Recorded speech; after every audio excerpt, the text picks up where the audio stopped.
welcome to welcome to Cottage Grove, Wisconsin, for the Premier Ultimate League Championship Weekend Finals. We are here to crown a champion today. I am Sarah Lazenby, and I am joined by Erin Schrader and Annie Shriver. All right, we are excited to be here.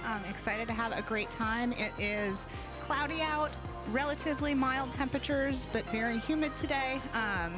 What do you think are some of the keys of the game? Something we talked about with the coaches before the game is that these are two teams that play pretty similar styles. Both DC and Raleigh are generally looking to play a vertical stack offense. Most of them generally play person-to-person defense. It'll be fun to see the sort of battle between two similar teams to see who does it better, who can adjust better. Their last game earlier this season was very close through the first 3 quarters. So we know that DC is looking to maintain their dominant season. Raleigh is looking to show that their first 3 quarters were not a fluke and that they are able to come back and beat DC the second time that they see them this season. All right. In the spirit of the Premier Ultimate League's mission to achieve equity in the sport of Ultimate, as we have the privilege to come together here in Madison, we want to acknowledge that the rights and freedoms of many Americans continue to come under threat. There are challenges to the lives, self-determination, and basic safety of many groups of people, and most notably, the transgender community and immigrant communities at risk of deportation. Globally, humanitarian crises imperil the human rights of the people of Gaza, Congo, and the Democratic Republic of Congo. And beyond these situations, many other groups face attack based on their identities and beliefs. As we bear witness to these many tragedies, we must come together to stand up for justice and the collective liberation of all people. Out of respect for all those seeking a liberated future, if you feel moved, we welcome you to join a moment of silence together.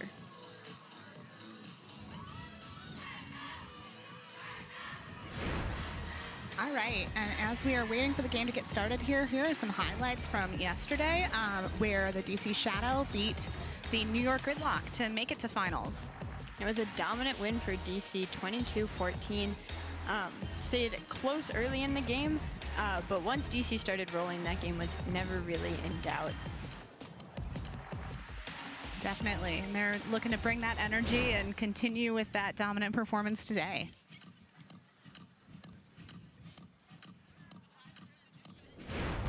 Similarly, today we have yesterday's game where the Raleigh Radiants beat the Indianapolis Red to book their ticket to finals. What are some thoughts from that?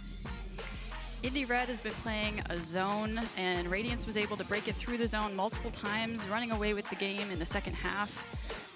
And Radiance will be here in the finals today. Yeah, and a very similar score in that game, 22-13.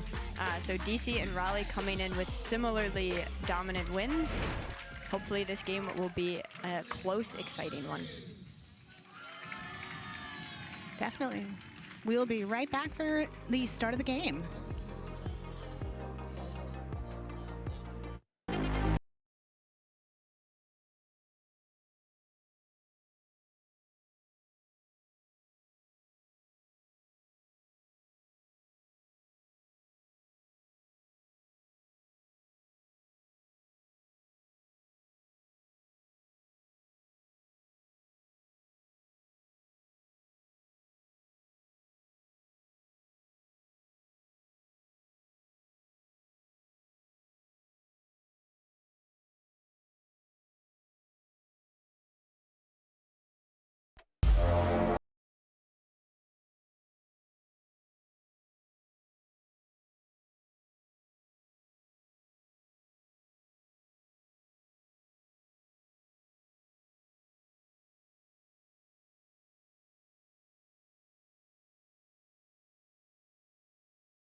Welcome back to the Premier Ultimate League Championship game at the Wisconsin Rugby Sports Complex. We are excited for the game to start between the DC Shadow and the Raleigh Radiance. They are doing some initial introductions as we wait to get started. Before the game, we had the chance to talk to the coaches from both teams and ask them for what they were trying to focus on and their keys to success in this game.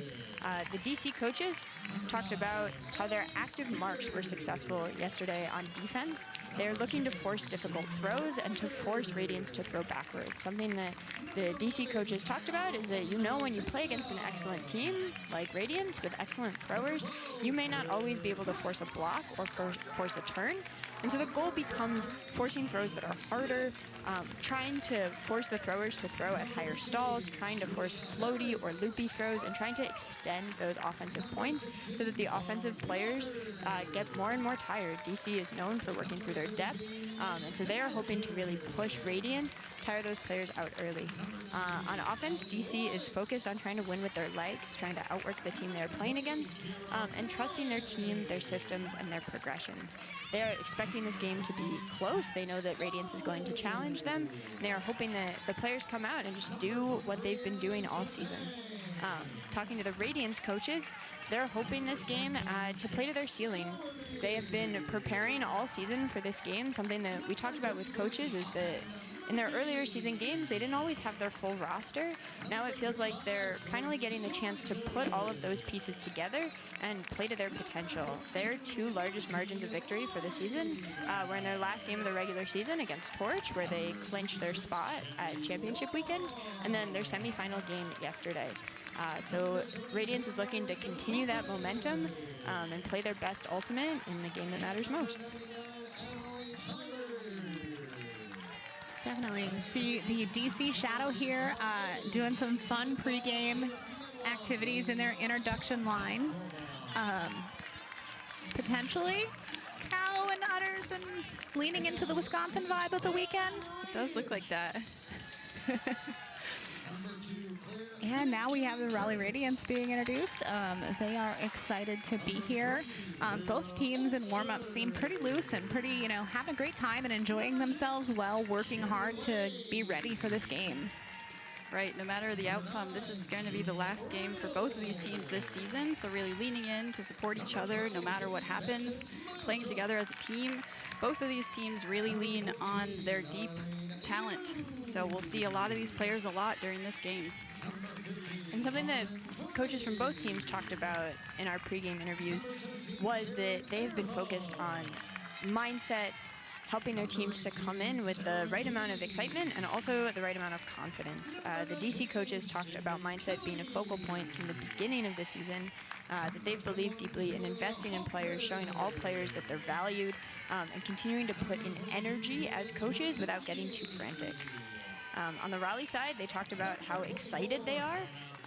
Their head coach was saying that players might feel nervous. I'm sure playing on this massive stage that players have some of those nerves, but that if they're feeling that, it's not the way that they are talking about the game or getting ready. And I think we felt that in warm-ups. The players seemed excited, they seemed loose, they seemed happy. That even if they're feeling a little bit of anxiety on the inside, that has not been reflected so far in the way that they're playing. Yeah, they really talked about leaning into each other as a team throughout this week that they've had to prepare. They kind of learned that they would be coming to championship weekend last Saturday, I believe, so a relatively quick turnaround, but really focusing this week on trying to make sure that all of the controllables that they can control were really set up in a way to lead to success this weekend.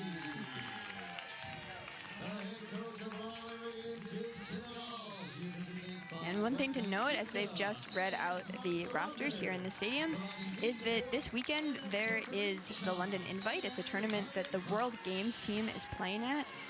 The World Games team is, so the World Games is similar to the Olympics, but for sports that are not in the Olympics. the U.S. sends one mixed team to the World Games, and so it's the top 10 male matching players and top 10 female matching players in the entire country. So these are some of the best players in the world. Each team is missing at least one person. Radiance is missing Dawn Colton, who is in London, and DC Shadow is missing Cami Groom and Claire Trope. As we've mentioned, both of these teams are deep teams that play through their systems, play through their structures. I don't think we are anticipating either team to be too thrown off by having one player missing or two players missing, but it will be interesting to see in close moments when you're missing some of the best players in the world, who are the people who step up. Definitely, but neither coaching staff really seem too phased by, not having necessarily some of their top players. They seemed ready to lean into the depth of their rosters for success. Looks like DC won the initial flip. All right. And I believe that signal was potentially DC will receive, although I could be wrong on that. Yeah, it looks like DC will receive on the left side of the screen.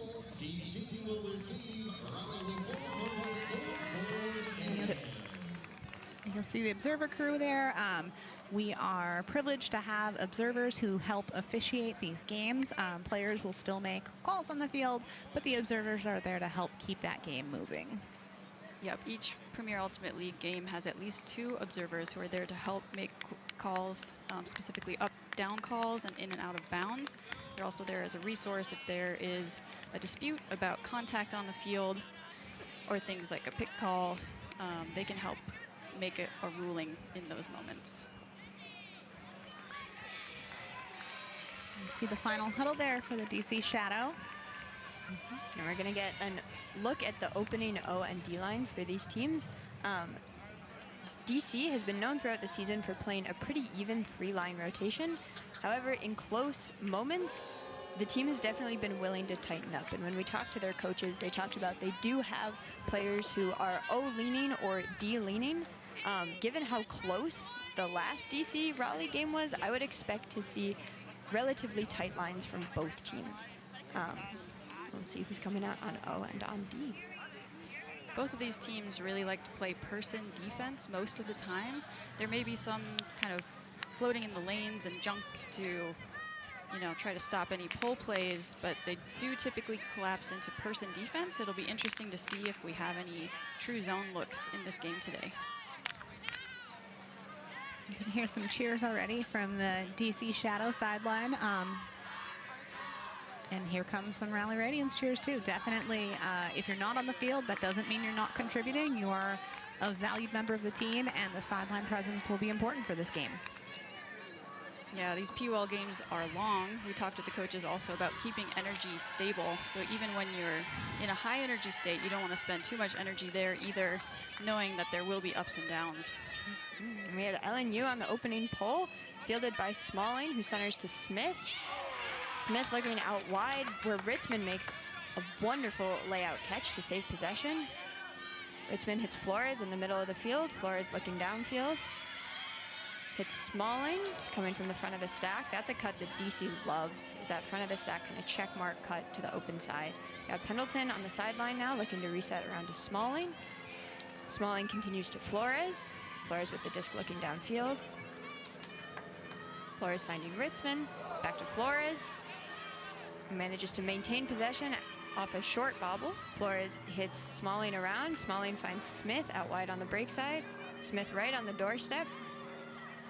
Smith back to Smalling. And Smalling finds Flores for a DC hold to open the game. That was a relatively quick score. They were really able to kind of move the disc across the field, downfield, as they pleased.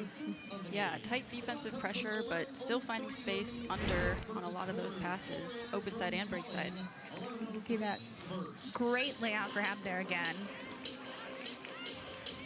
And one thing that is often a pattern, I would say, in games between two similarly matched teams is that often the offenses are successful early in the game, are able to hold. These games often stay close through the first few points. And we will see in this next point if this game is going to follow that pattern. but usually the offense has a little bit of an advantage as the defense settles in. We'll give credit to the Radiant's defense on that. There were several catches where DC had to make an impressive play to maintain possession. So it's exciting to see that level of defensive intensity and pressure this early in the game. I'm sure that Radiance is hoping that that will generate blocks as time goes on. We got Marge Walker on the pole for Shadow. Alex Barnett with the disc, working in the backfield with Audrey Lyman. Lyman sends it out wide to Baumgarten. Or no, sorry, to Gross. It's hard to see the numbers from up here. Gross with a deep shot looking for Revere. Manages to pull it down. Revere right on the end zone line. Finds Jenny Way upfield for the first Raleigh goal of the game. You're currently on serve, 1-1. 2 clean holds.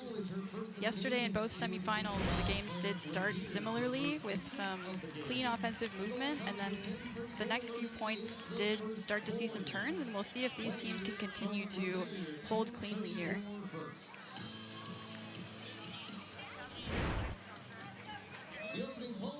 And Radiant's very fluid in that point, the disc moving quickly. I don't know that any of their players held it for more than 3 or 4 seconds. That kind of quick movement bodes well for Radiance in this game. Definitely, and you know, that interesting that they were a little bit more just moving along the side of the field. They didn't really feel the need to swing and change, you know, perspective on the field, but here we go with another pull. We got our second look at the DCO. Some familiar faces out. This is a very similar line to their last time, so it does seem like Shadow is playing a pretty tight rotation for today. Yeah, Ritzman with that cut, well guarded by Olsen, forcing Smith to reset the disc out wide to Smalling, who finds Flores upfield. Flores looking around, hits Wallace.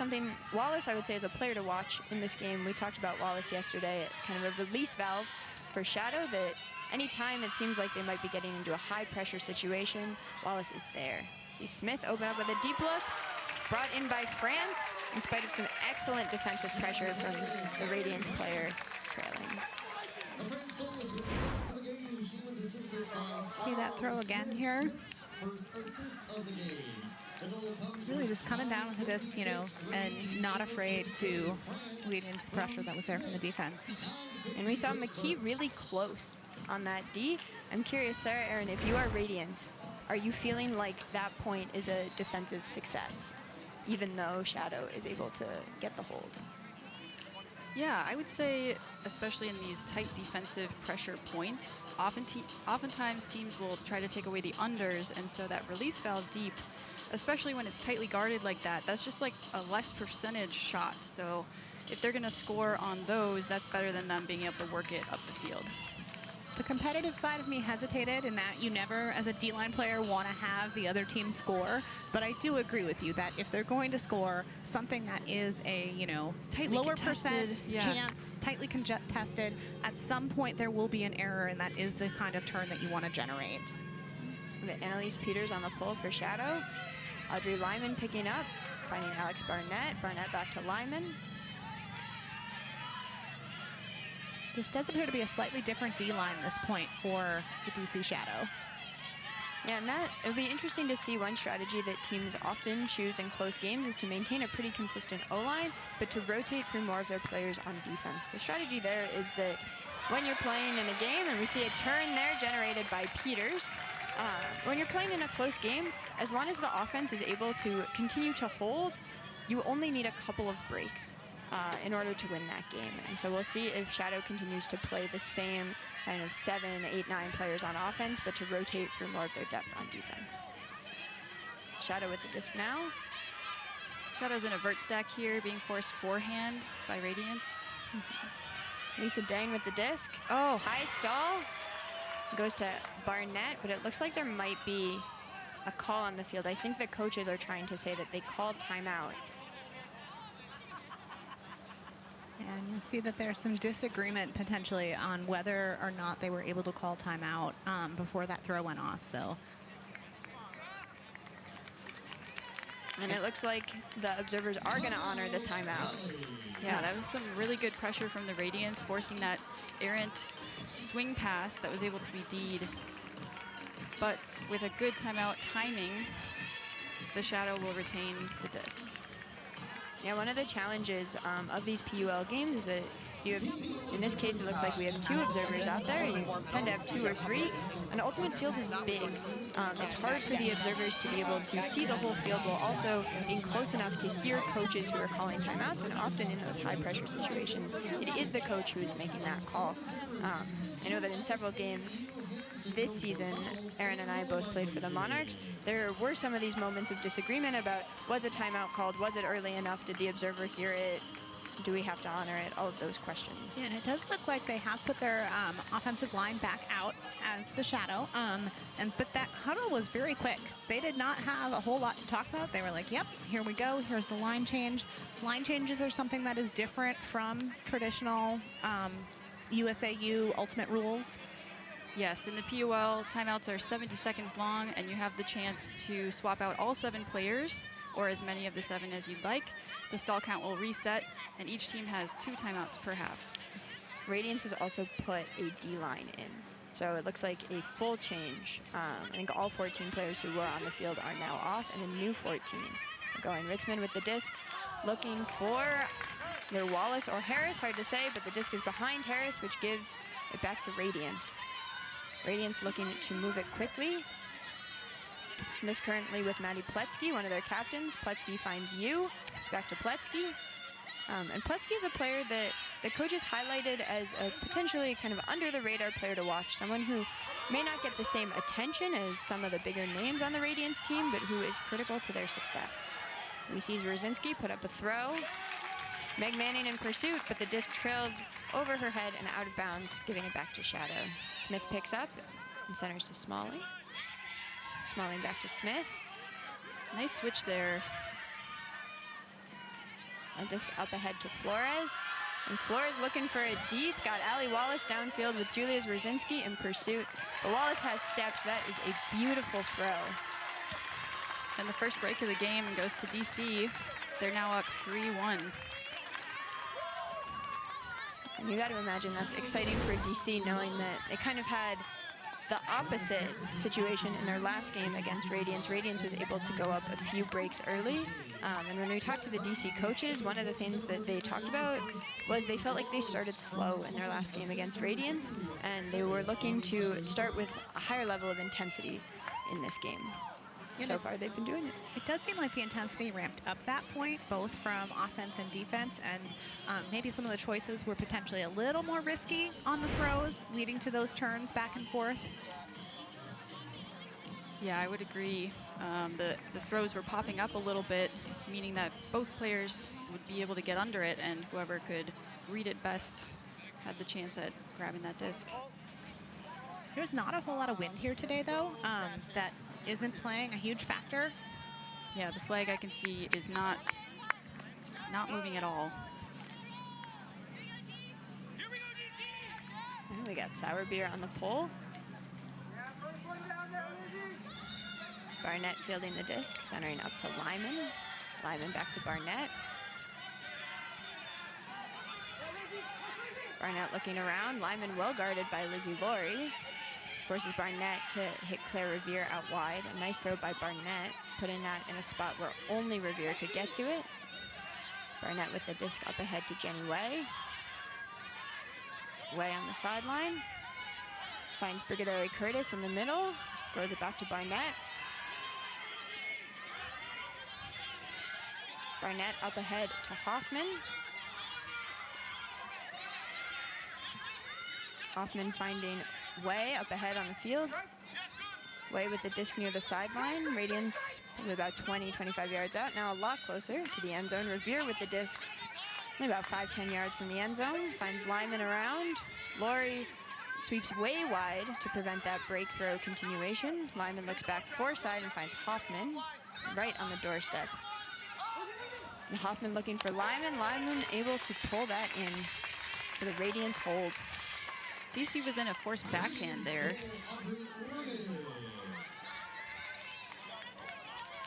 And so far, I'd say both teams have been able to put on an impressive amount of pressure on the handlers for the other teams. We have seen, up until this game, both DC and Raleigh have looked pretty cool, calm, collected, comfortable in their resets, able to hit their handlers pretty consistently. In all the points so far, I think we've seen the handlers for both teams be pushed outside of their comfort zone. Those resets are looking more challenging. Handlers forced to look downfield and hit a reset downfield instead. So credit to both teams and to their coaching and their strategy decisions. We'll see how the offenses adjust given this increased defensive pressure. Feel free to come on up, get yourself a nice, tasty cold beverage on this warm day at the upstairs bar here. Lyra Olsen back to PUL. Olsen just recently completed an MD PhD, which it's always, I think, fun to hear about the things that these incredible athletes are doing outside of the game, to remember that for all the amazing things they do on the field, they also have very full lives outside of Ultimate. And Shadow able to work it up quickly. Looks like they're about to hold a disc from Richmond to France. I'd say probably the smoothest DC 0 point we've seen so far this game. Working it right up the open side there with the forced forehand from Radiance. Yeah, just a very clean hold by DC. You know, great grab in the end zone there.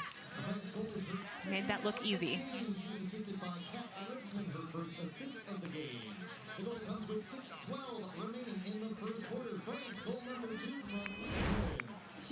And we got Radiance's O-line out once again. Hey, we got this. Hey, you are this side. Yeah. We got Annalise Peters back to PUL for DC. And I think your initial guess was correct with kind of the roster lineups, where they do seem to be switching back and forth between a couple different D lines while keeping that O-line constant.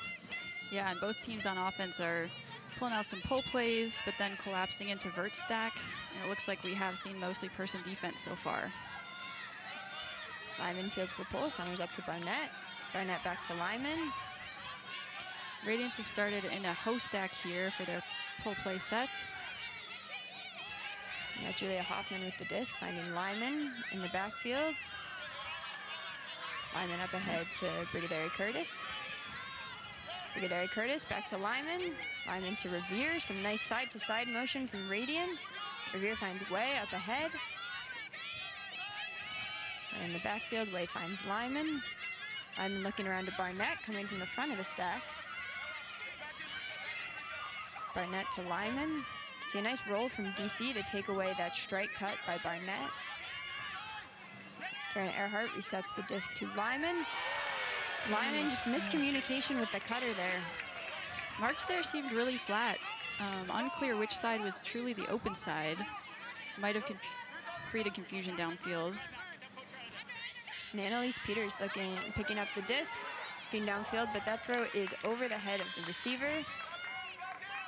It's a gift to Radiance. They get the disc back not too far outside their own end zone. Lyman looking to pick up. Lyman hits Revere.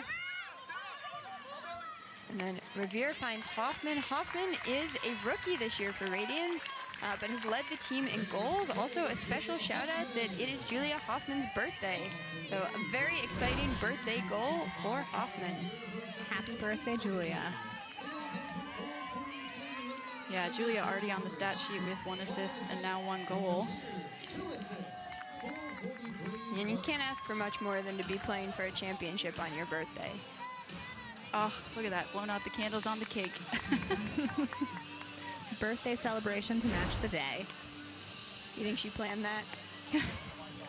I think she knew. Definitely fun to see some creative celebrations in the end zone. Yeah, I think Radiance is definitely winning the most creative celebrations this weekend. And one note, we have not actually gotten confirmation yet from Radiance, but you can see Mary Rippey out there looking like she's helping to get the Radiance D-line set up, but we have not seen her actually play yet this game. When we talked to coaches before the game, We asked about roster updates. They mentioned that Katie Bacchus-Milestrup would not be playing. We did not hear anything about Rippy, but so far have not seen her in action, and she is down there in a tank and in pants, and it looks like sneakers rather than cleats. So we'll see if we see Rippy today. BC with the disc now. Smalling finding Wallace upfield. Wallace finds Flores. Interesting, we see Tyler Smith, who has been kind of the quarterback for the DC offense, is near the back of the stack. Something that the Radiance coaches did talk about was trying to push those handlers for DC upfield, forcing them into an uncomfortable space, and it looks like they're doing that now with Smith. This currently in the hands of Ritzman, as it on the sideline, marked by Baumgarten. Ritzman around to Smith, who is now back to the handler space. Smith looking downfield, but forced to reset backfield to Ritzman, who looks to continue to France, but that throw is too far. Radiance with a break chance. In talking to Brett Matsuka, one of Radiance's coaches before the game, one of the things that he mentioned is that they are focused on trying to get the disc in motion. And of course, just as we say that, there is a D for Shadow. Sammy Smalling Dean that upline look to Ginny Riedel to give the disc back to Shadow. Smith picking up on the sideline, finds Flores in the middle of the field. Both teams here playing vert stack and force forehand so far. Flores hits Wallace. Wallace so far has been the critical piece of the DC offense, looking to generate yards downfield. This goes up ahead to Harris. And France with a sneaky little check mark cut. We see that cut a lot from Shadow at the front of the stack, but you see the use of that cut downfield as well for the Shadow goal. You see another look at that great block by Shadow that led to the goal. Goal number 3 from Harris. 2:55 first.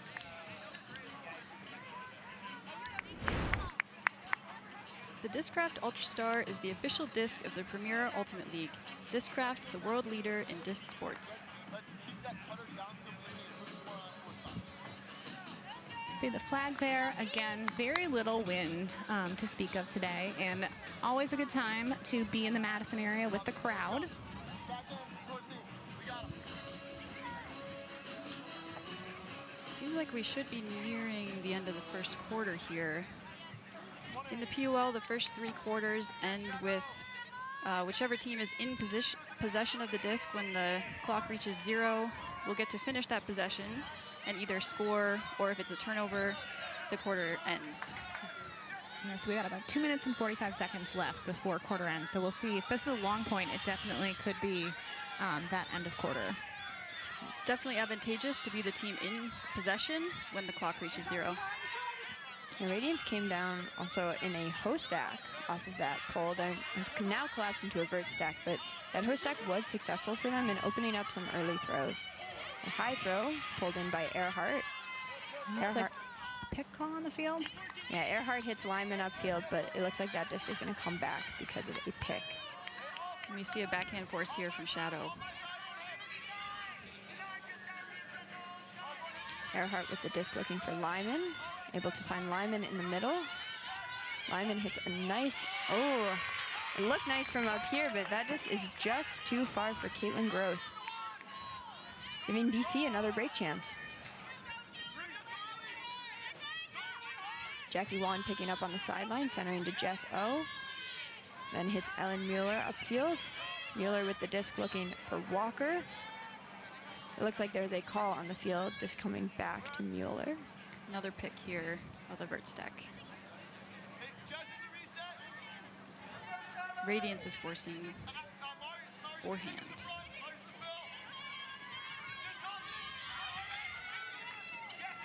And Mueller resets to Walker in the middle of the field.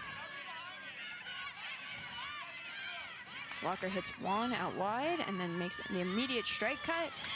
And Barnett able to get in there and get a hand on the disc.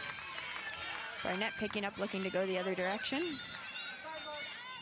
The scoober to Revere as a reset. Revere hits Brigadier Curtis around wide. Disc back to Barnett. Barnett finding Gross. Gross back to Revere. And Revere up ahead. We'll see if that stays in bounds. Looks like Lyman able to tow it in. Not the cleanest hold for Radiance, but they are able to pull it off and punch in that score. Yeah, now we have 46 seconds left in the quarter. So for you all, as you think about 46 seconds left on the clock, potentially receiving the disc, what are your priorities? Yeah, I think the receiving team needs to just make some passes and keep possession until that clock runs out. If they turn it over, then the other team will be able to work back as long as it takes. So whichever team has it when the clock reaches 0 definitely has an advantage here. And 45 seconds is long enough that I would not expect them to be in any kind of super different set right off the pull.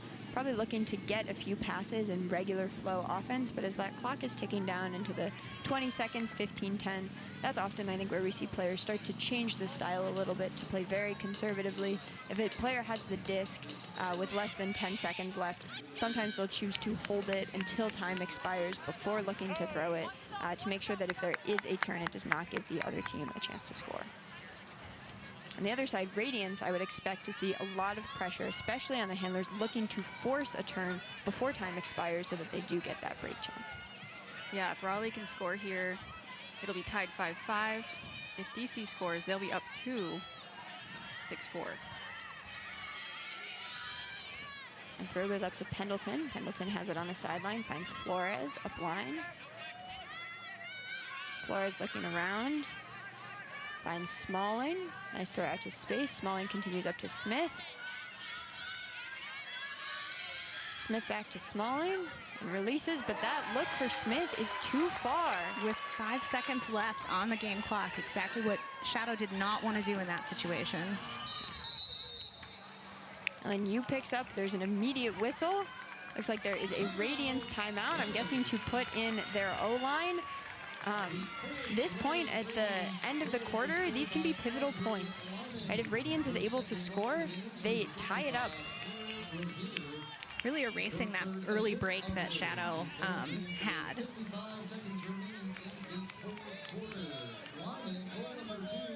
Really great coaching awareness, though, to know that there were so few seconds left on the clock and get that timeout called before the time ran out on the play. It's going to take a whole team effort here, right? Patterns and handlers communicate, right? That's all we need. Communicate, we'll be fine, right? Let's do it. 30 seconds. Score. Right, you see the Radiance huddle there saying, communicate, we'll be fine. Aaron, if you are Radiance in this case, picking up the disc, you can take as long as you need, but any turnover is going to be the end of the point. What are you looking to do? Yeah, I think it should be very clear who you're looking for as your initial option, but make sure that you have a backup here. I think all the teams we've seen this weekend, as they near their end zone, they really rely on their handlers, so I'm expecting a lot of those high-touch players to be touching it a lot. Got a quick look to Revere. Revere finds Barnett around. Barnett with looking for the continue up to Earhart, but that goes just over her head. That will be the end of the first quarter. I would say this point is still a success for the Radiance in that they caused that turn, and Shadow did not score at the end of that quarter.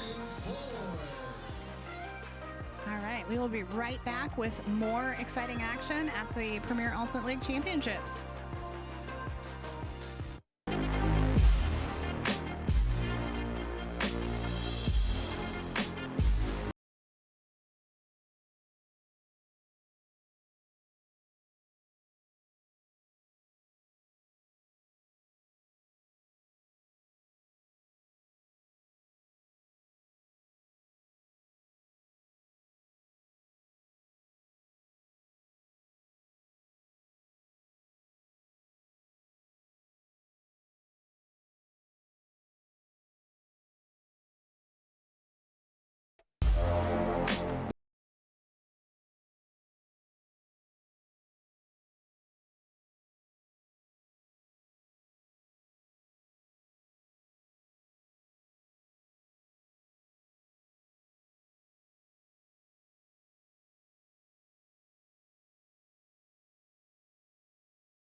Welcome back to the Premier Ultimate League Championship game between the DC Shadow and the Raleigh Radiance. Exciting first quarter. We are ready for a great second quarter. Current score is DC Shadow 5 and Raleigh Radiance 4. And here you'll see the last game that the Radiance and Shadow played together. Yeah, this was an exciting one. This game is the only game the whole season in which DC has been trailing at any point in the game. Radiance was actually able to build a 3-goal lead early. They were up 5-2 and then 6-3. DC was able to close that buffer as the game went on, went into the fourth quarter tied, and that was when DC really took off. Ended up winning that game by 4. One thing to note that it was different about that game is that DC did have their 2 players who are gone this weekend at World Games, Claire Trope and Cami Groom. Those players were definitely an important piece of the comeback, got some key blocks at big moments. But with that being said, Shadow is a strong team. They are a deep team. They have talent up and down their roster. And as we have been able to see so far this game, they are doing just fine without those 2 players. But we'll see. We know that Radiance knows how close they came, are hoping to pull out the win in this one. Shadow, on the other hand, I think got a sense of what it feels like to be scared early, and in that game had their first and so far only taste of having a deficit and needing to claw their way back. So far, they've been able to maintain their lead, stay in front.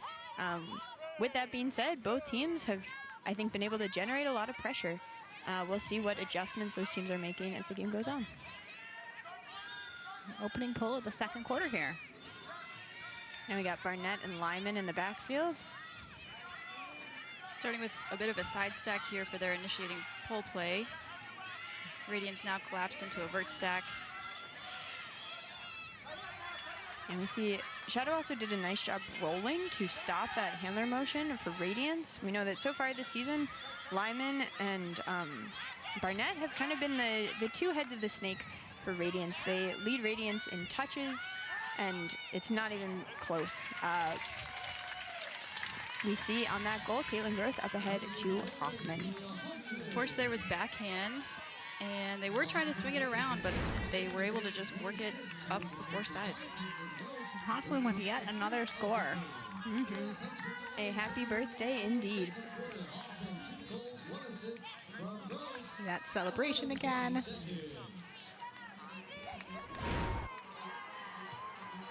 That ties up the game here in the second quarter.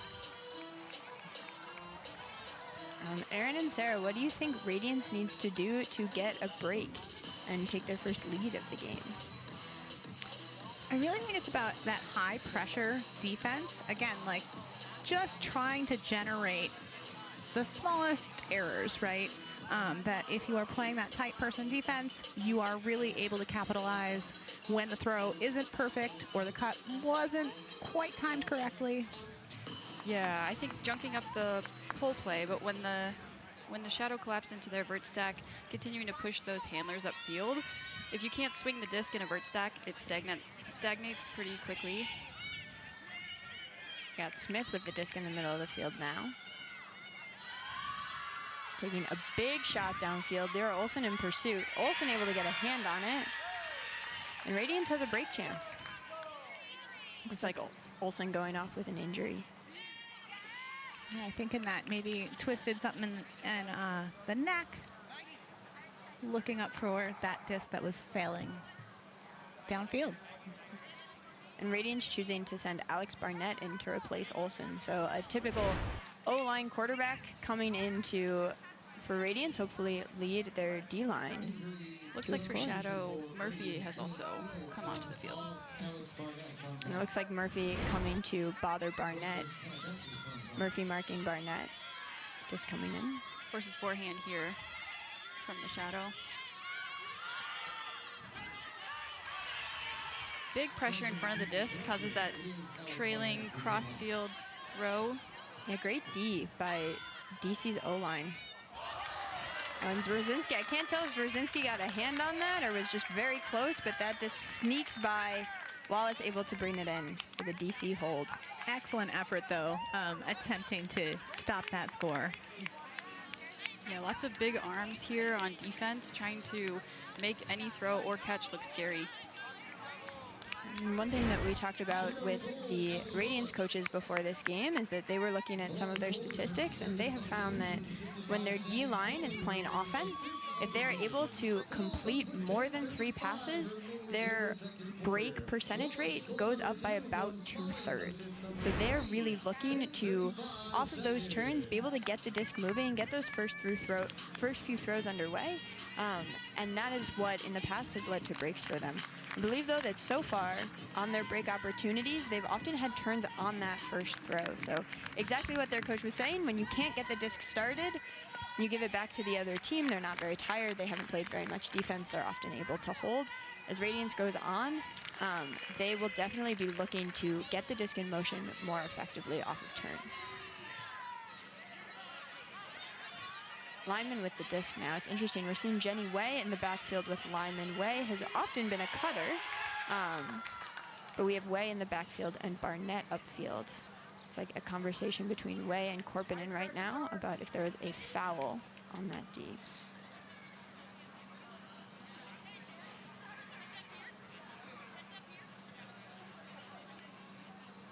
Marika Korpinen, the defender for DC, is somebody who the DC coaches brought up as a potential under-the-radar player to watch, someone who may not be a statistical leader, may not get so many shout-outs and commentary, may not be a name that people know as well, doesn't have quite the same amount of playing experience in the club division as some of the other players for Shadow, but has been able to make a big impact for them so far this game. Yeah, so in that play, the players went to the observers for a ruling on the foul call. The observers said that that was not a foul, which leads to the turnover and DC Shadow having the disc.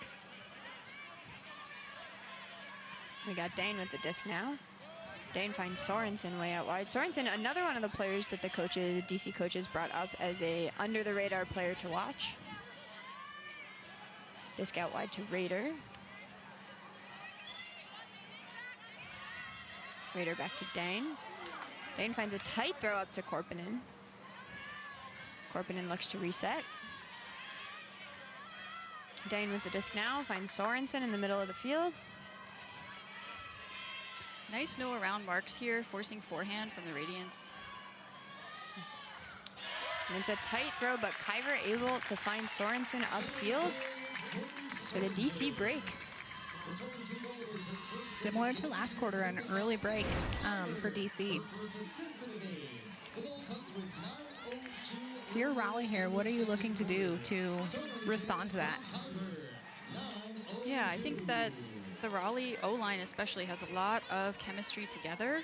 It looks like they are getting a little crafty with their throws, so I think just taking a little, one or two more seconds, knowing that the DC Shadow is trying to take away their first look, being patient and waiting for that second look to open up.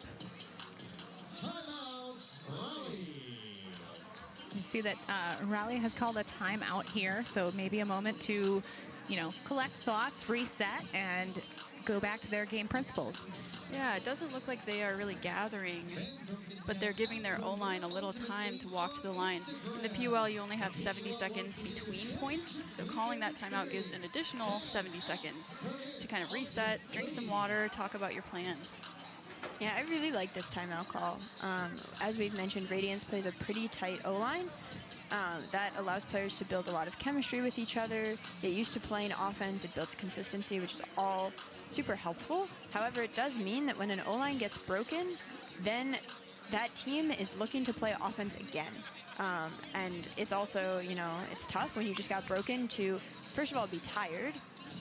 Second of all, that sort of mentality shift, it's hard to come off what feels like an unsuccessful point. And also knowing that Shadow is rotating their D-line, you're potentially having the same O-line play against a fresh D-line. And so calling this timeout, really allowing those offensive players to pause, to get water, to have a real moment in between points, I think it is an excellent call to prepare them for this point when you really are looking for your O-line to hold.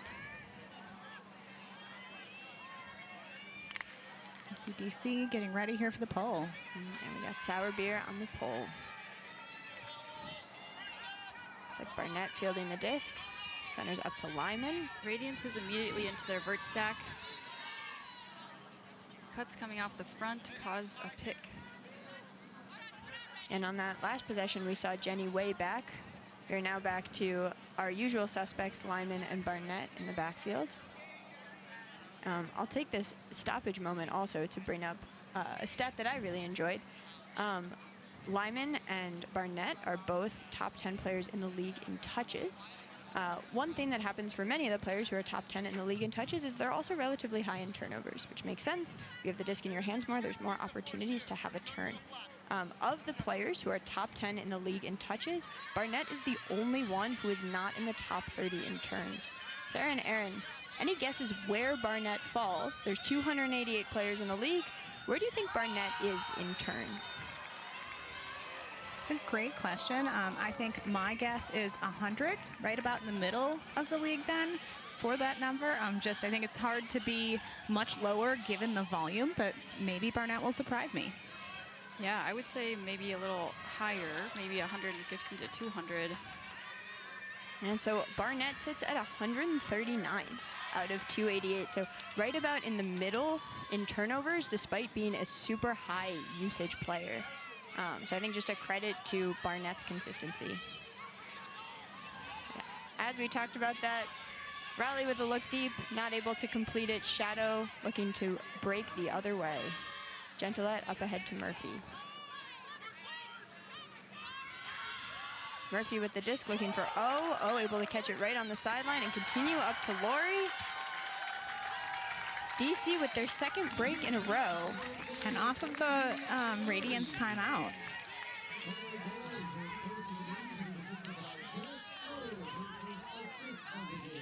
And that is, I would say, one tough thing about calling that timeout. Now Radiance doesn't really make sense to call a timeout again, so now your O-line is probably going back out there. We'll see. It's a great grab there with high pressure defense and quick reaction for that score. This live broadcast of the Premier Ultimate League is brought to you by Breakmark Ultimate Apparel. Go to breakmark.com to place your next custom team order or check out the PUL Athlete Collab shops. You see in the background here the carnival. Fran Kelly, maybe bringing us a great celebration for championship weekend. But actually it's the Cottage Grove Firemen's Festival. So there's a lot of activity happening at the park today, which is exciting. Score currently sits at Shadow 8, Radiance 5. As a fun fact, in the last time they played, we had the same score, but with the opposite team. So Radiance led 8-5. Now we've got the flip of that. As you know, if you watch that game, DC was able to come back and pull it off. Radiance looking to flip the script, and even though they're down early, pull out the upset. Revere with the disc in the middle of the field now. Finds Pletsky upfield. Pletsky pretty close to the sideline, looking ahead to Brigadier Curtis, but that throw is too far in front. Shadow with another break opportunity. It seems like the Radiance just got a few too many players that were headed deep and then didn't have, enough players in that space for some of those shorter pass decisions. And Shadow working it the other way. Peters up ahead to Dane. Dane finds Korpinen. Korpinen back to Dane. Both teams have been playing force forehand in this point. I feel that I find most teams will just go back to that defense when things are feeling tight. That feels like the most reliable and easy thing when your brain is tired, to just force forehand. Does great now with Peters in the middle of the field.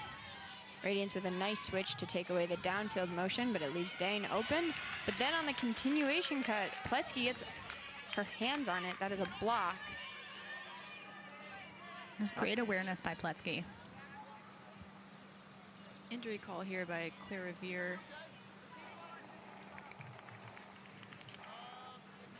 Makes sense with so many points played in a row. Some with multiple turnovers. And DC also looking to sub, brings Marge Walker in for Annalise Peters.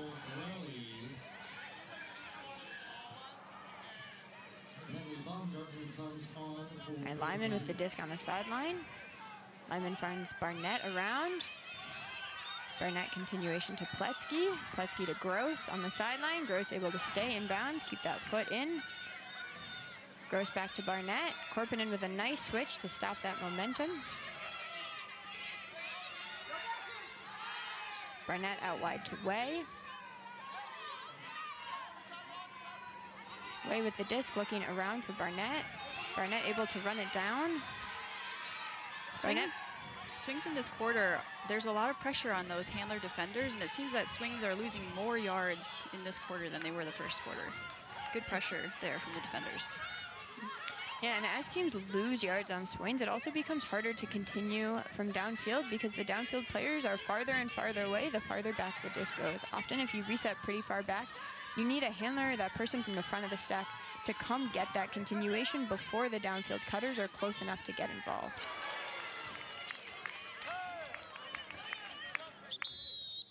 And that throw just off the hands of Bidigary Curtis. Looks like the DC Shadow coach is calling an immediate timeout.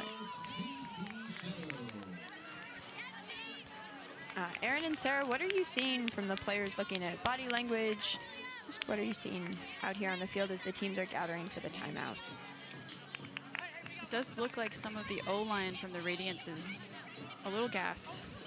Hopefully they can catch their breath here. I'm assuming both teams will swap out lines and get some fresh legs out there, so hopefully this O-line can take a rest, grab some water, catch their breath. Yeah, on that last, turn, I was seeing that there were several Radiance players that appear to be double cutting. So both trying to run into the same space to get the disc, which means neither of them were open. That makes it really hard to continue that offense, to do anything to gain momentum, getting the disc downfield. So I'm sure that, line reset will help them take a moment and breathe, because that's uncharacteristic for them.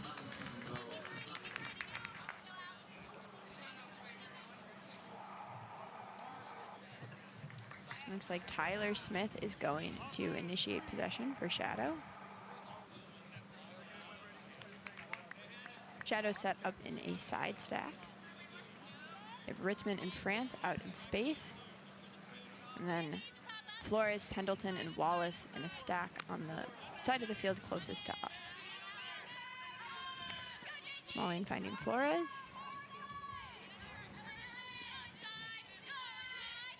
Excellent pressure from Radiance defense, but Flores able to get a quick little throw in there to Smith, who immediately hits Ritzman upfield. Nice mark to stop that around throw, but Ritzman able to find Flores. Flores looking downfield for Wallace. Wierzinski in pursuit. It's a nice grab by Wallace.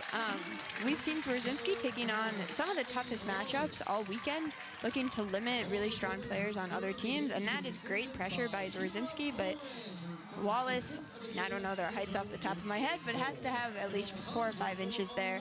That throw that's coming outside in to the far shoulder, there's really just not much that Wierzinski can do about that one when the throw is placed so well. Yeah, and if you're the Radiance here, you definitely probably feel some pressure to make something happen on offense. But we do have that reference point of the May 17th match against the Shadow, where the Shadow were able to come back from a similar deficit. Yeah, I'm curious, what do you all do here? You are Radiance. Shadow is applying a lot more pressure to the handlers than we've seen before. Radiance looking uncomfortable in that set. Are you looking to put new people in the handler space? Are you looking to have handlers eject? Are you making some other adjustment? What do you think Radiance can do in this moment to try to get some of their offensive flow going?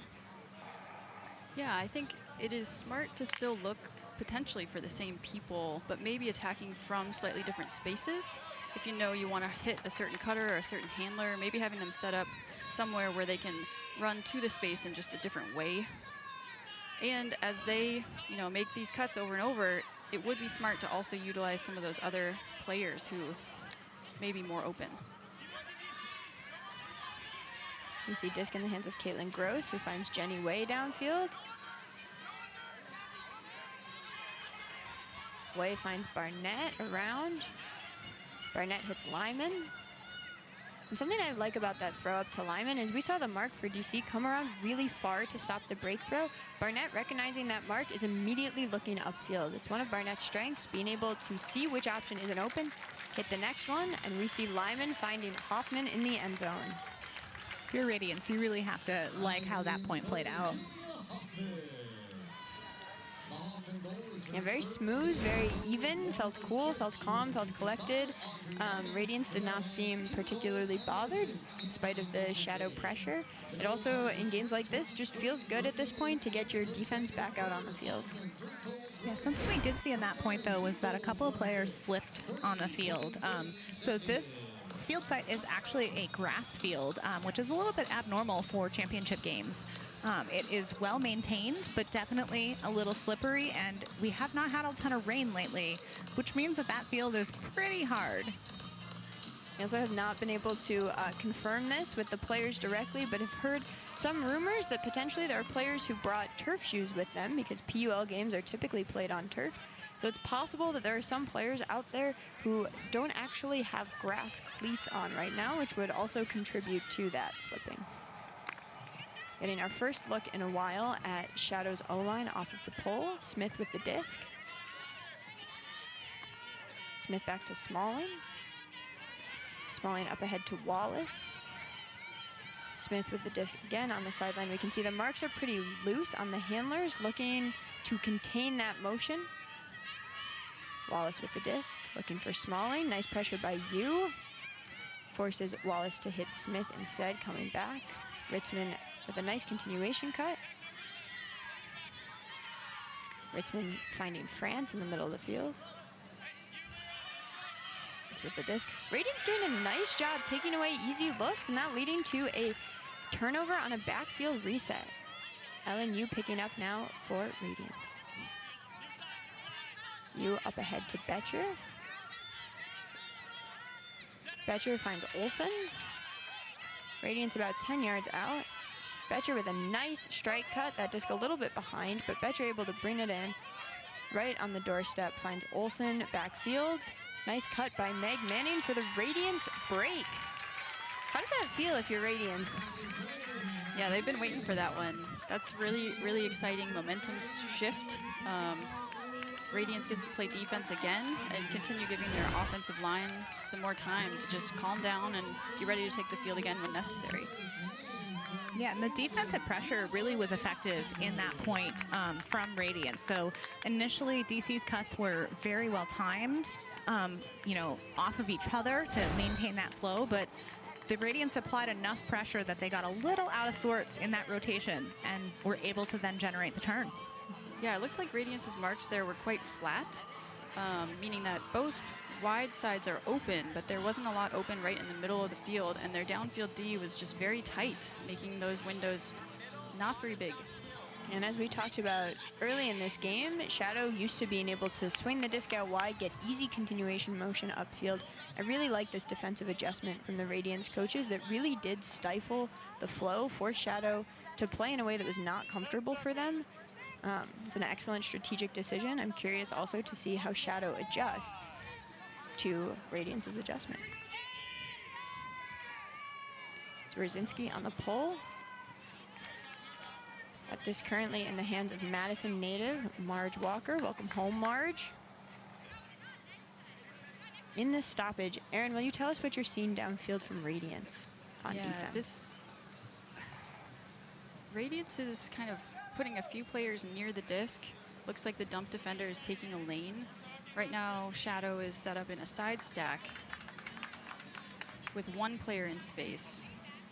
It looks like there might have been a pick or some kind of motion where the Radiance players collided.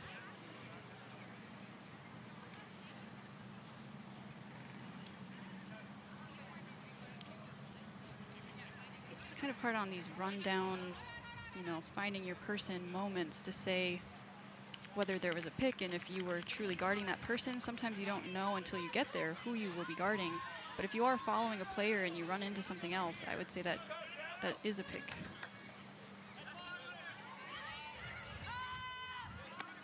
It goes up to Gentilette. Gentilette looking immediately downfield. Unleashing a beautiful throw to Amanda Murphy. Catches the disc in the end zone. Yeah, after that discussion, it looks like Julia Zwerwinski did not pick up Gentilette, and Gentilette was wide open on the open side, able to just boost that deep. Just a slight miscommunication there on who was going to pick up whom, and led to that wide open huck. Yeah, quick hold here for the Shadow. And we got about a minute and a half left in the quarter. Radiance receiving. If you are Radiance, what are you looking to do in this situation? Minute and a half to go, down 3. What is a successful point for Radiance? I think especially if the handlers are struggling to get open for each other, it might be okay to go upfield and let someone fill into that handler space, maybe with a defender who's not as used to guarding people in the handler space. Keep looking for each other and just be patient with the disc. Yeah, I think you have to value possession here, though. You definitely don't want to create a scenario where the Shadow can get another break and widen that lead even more. Right, going into halftime. Lyman receiving, centers up to Barnett. Radiance is in a vert stack right off the pole. And it looks like Shadow is in some kind of brackety or poachy situation looking to help on spaces, and that allows Karen Earhart to get wide open on the break side. Earhart finds Gross upfield. Gross with the disc on the sideline. Disc is trapped here, backhand force. Yeah, Gross looking for Lyman. That's a tough throw into double coverage right along the sideline. Tails out of bounds. Not really an opportunity between the sideline and the defenders for Lyman to make a play on that. And DC looking to attack the other way immediately. Dane up to Sorensen. Sorensen with the disc on the sideline. Finds Dane. Dane on the sideline. Walker with that little check mark cut. Shadow loves that cut from the front of the stack. I expect to see it a lot from them. Walker's inside look to the middle, almost D'd by Way, but just out of reach. Dane with the disc now. Dane finds an around to Raider. Less than 10 seconds now in the quarter. And I think you see that Dane standing pretty calmly, looking to hold the disc, finds Walker. And then Walker with the hammer look to Sorensen. DC gets a break to end the half. Basically, best case scenario for DC. How are you feeling right now if you're Radiance? Yeah, that's a tough one to see go Shadow's way, I think, right at the end of the quarter. There were, I don't know, I think the turn came off a bit of a rushed pass, so really just wanting to calm down and recenter during this halftime. Make sure that it feels fresh. I think these PUL games really can feel like two separate games, so finding what they need. Yeah, Radiance has got to find that fire. And you saw that hammer there in the replay by Walker. Anyone who has played in the Madison area has been either the recipient or the victim of that throw, and that has to be a confidence booster to be able to play that loosely and that much confidence that you know your teammate is going to run that down and catch it. So great for the Shadow heading into half. All right, and we will take a short break and be back for the second half of the Premier Ultimate League Championships.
Welcome back to the Premier Ultimate League Championship Final with the DC Shadow currently up with 11 and the Raleigh Radiance with 7. And as we prepare for the beginning of the second half and are looking out at the DC O-line, we're going to take a moment to talk about Allie Wallace, one of the cutters for DC's offense. Wallace has 3 goals, 3 assists so far this game. You can see her running down one of those goals on your screen right now. Wallace, as we mentioned early in the game, is a key player for DC as this like pressure valve release, right? Anytime that things are hard for DC, and Radiance, to their credit, has been able to make things hard for DC, Wallace is there as an option. Wallace also, with her height, I think is just a matchup problem for Radiance. Radiance has some excellent defenders, but nobody who is quite as tall as Wallace who has been able to take away her threat downfield. And knowing that she is such a threat downfield, that also makes it harder for for whoever's defending her, because they can't take away the unders so easily. You don't want to give up the deep to Wallace. If you can't fully take away the unders, then that is what allows her to be the release valve and come get the disc when the team is struggling. We can see Wallace right now at the back of the stack, guarded by Brzezinski. Pendleton near the sideline with the disc for Shadow. Pendleton around to Wallace, but that high disc, hard to catch off Wallace's fingertips. Brzezinski able to swat it away to make sure there's no second chance opportunity. Yu picks up and looks for Riedel, and an immediate turnover for Radiance. This is something that we were talking about a little bit during the halftime break. Radiance has had some break opportunities, but I think this is the 3rd time that they've thrown it away in the first 3 throws on that break opportunity. If they're looking to get back in this game, they're going to have to be more efficient playing D-line offense. Now Flores with the disc, looking up ahead to Ritzman. Beautiful shape on that throw. Not much you can do as a defender. DC with the hold to extend their lead to 5. Yeah, and that's something we talked about too, is that, you know, if given the opportunity, more often than not, DC will score, and they're not going to give you many second chances. So making the most of those break opportunities is super important. Right, yeah, and with the lead extended to 5 here, Annie, what do you think the Radiance needs to do to get back in this game? I think first, like we were saying, making sure to convert on those break opportunities. Shadow is actually fairly average league-wide in terms of their percentage of clean holds. They are going to turn the disc over sometimes. We saw that on that high throw to Wallace. Radiance, though, has struggled throughout the season with being able to convert on those breaks. They are 2nd in the league in blocks, but tied for 5th in breaks, which tells me that there's often points in which they're able to generate turns, but they're struggling to actually score once they have the disc in their hands. If I'm Radiance, another thing that I'm looking to take away is that check mark cut that Shadow likes to make from the front of the stack. Radiance has been very successful at taking away that initial handler motion, those easy first looks, but Shadow has been able to make those quick cuts off the front of the stack, get the disc upfield, make that strike cut. I would love to see Radiance put more pressure on that cut to the open side from the front of the stack. Looks like a backhand force here, but still working on the forehand side. Radiance putting it deep, but the disc is trailing out of bounds, intended for Audrey Lyman. An interesting thing about that shot is we had Lyman downfield. Lyman, as we mentioned, leads the team in touches, has definitely mostly played a handler position, leading their offense in that role. It looks like one adjustment that Radiance is trying out is putting Lyman downfield. On that play, it didn't work out, but Lyman was able to get open. There was a good look downfield, and it's possible that as Radiance gets more comfortable with Lyman in this role, this might be a really successful strategic adjustment. We'll see how it goes. Revere with the disc now, looking up ahead to Way, but that throw is too far in front. Shadow with the chance to break. Walker picking up the disc on the sideline, marked by Barnett.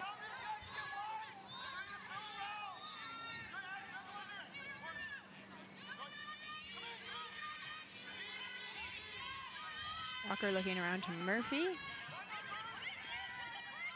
Murphy finds Gentilette on the break side.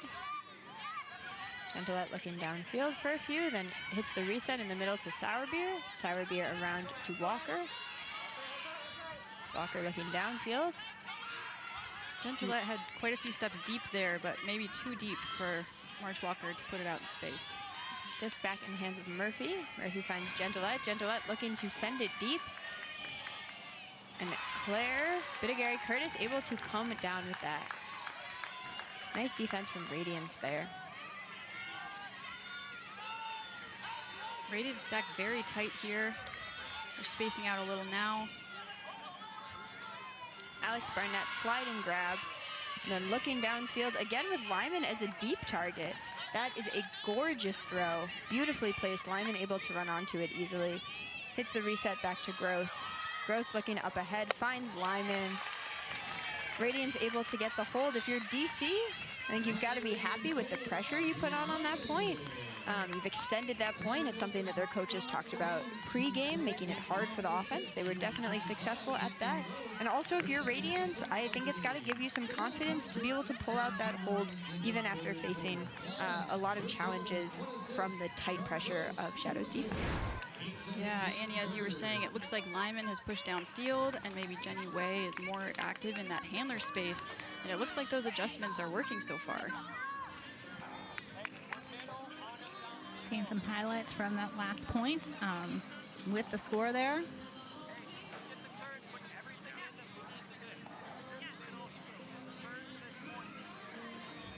Yeah, and I think switching spaces like that, it really speaks not only to the depth of the roster, but the depth of these players being able to make an impact both near the disc and cutting away from the disc. A lot of these players can do both. We've got Lyra Olsen back to pull for Radiance.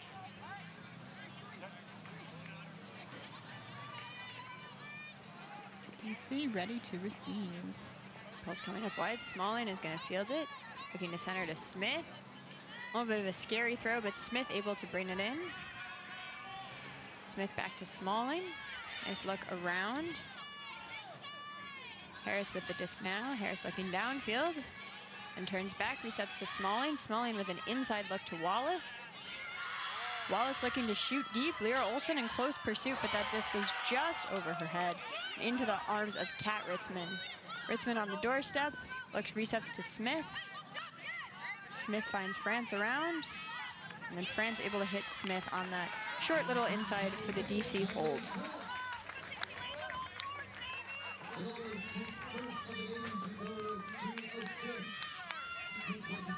And it looks like we'll get a look again. That throw from Wallace. Nice look downfield. Again, very well placed deep look. And then France with that short little inside to Smith. So hard to play defense in that position in the front of the stack where any completed throw is a goal. This live broadcast is brought to you by the Premier Ultimate League. The PUL is a 501c6 nonprofit.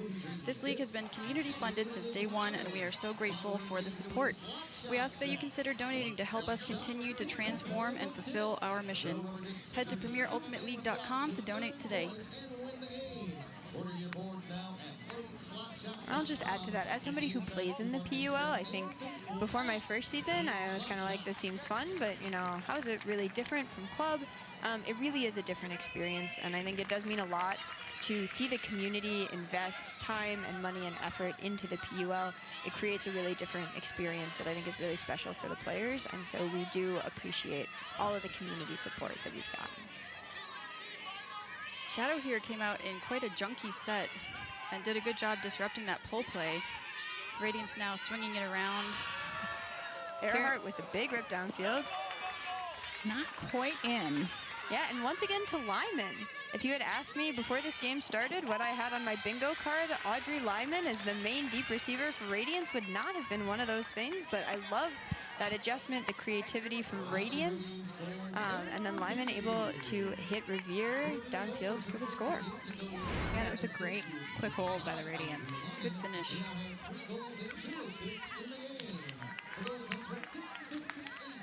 And really exactly what they needed in this moment. You know, as we have about 7 minutes left in this third quarter, and you look at that gap of 9 to 13, if the Radiants are going to stage a comeback, it really has to start right now to give them the most time possible. So that quick hold has to make the coaches feel quite happy. Right, yeah, get your D-line out there and try to keep them out there. Let's see what the Radiants can do. If you are Radiance's D-line, are there any things that you are looking to do? how are you disrupting Shadow? They've definitely been able to put pressure on Shadow, but what are you going to do to actually force those turns? And then if you do get the disc, how are you making sure to capitalize?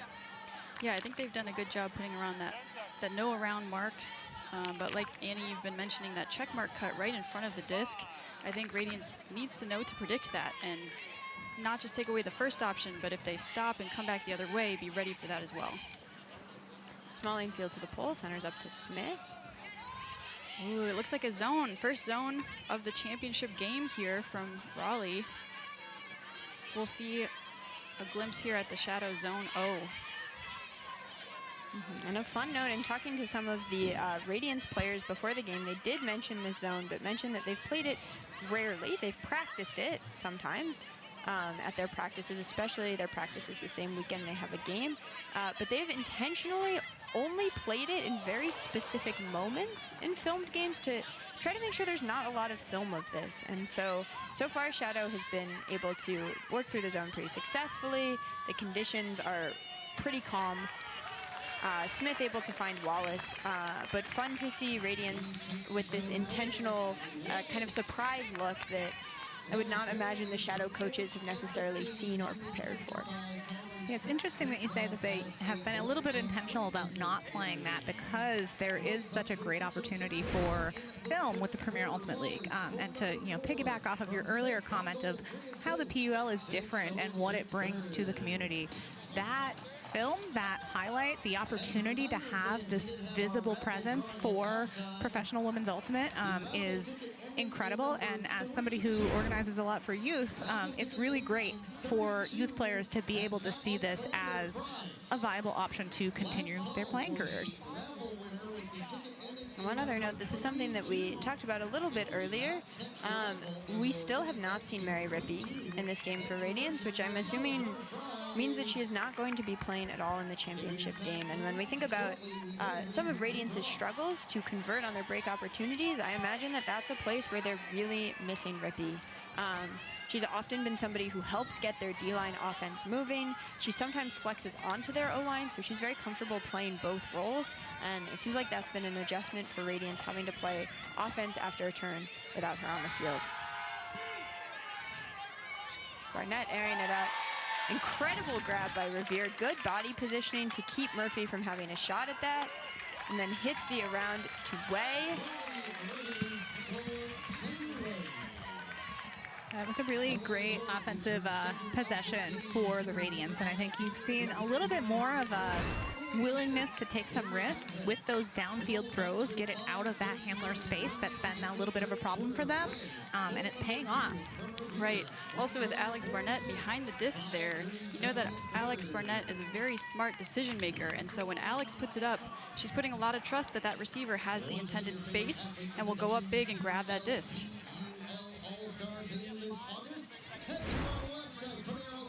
And for any women's basketball fans out there, I know that I'm a big WNBA fan, and in learning about some of Alex Barnett's stats, seeing the way that she plays, I feel like a good comparison is Dallas Wayne's point guard Paige Beckers.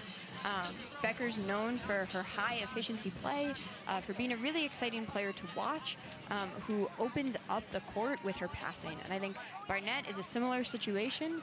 She does not turn it over. She does the right thing. She makes hard things look easy. She may not be the flashiest player, but the passes that she makes really open up the field. And it's fun to see her not playing in a true takeover role this game.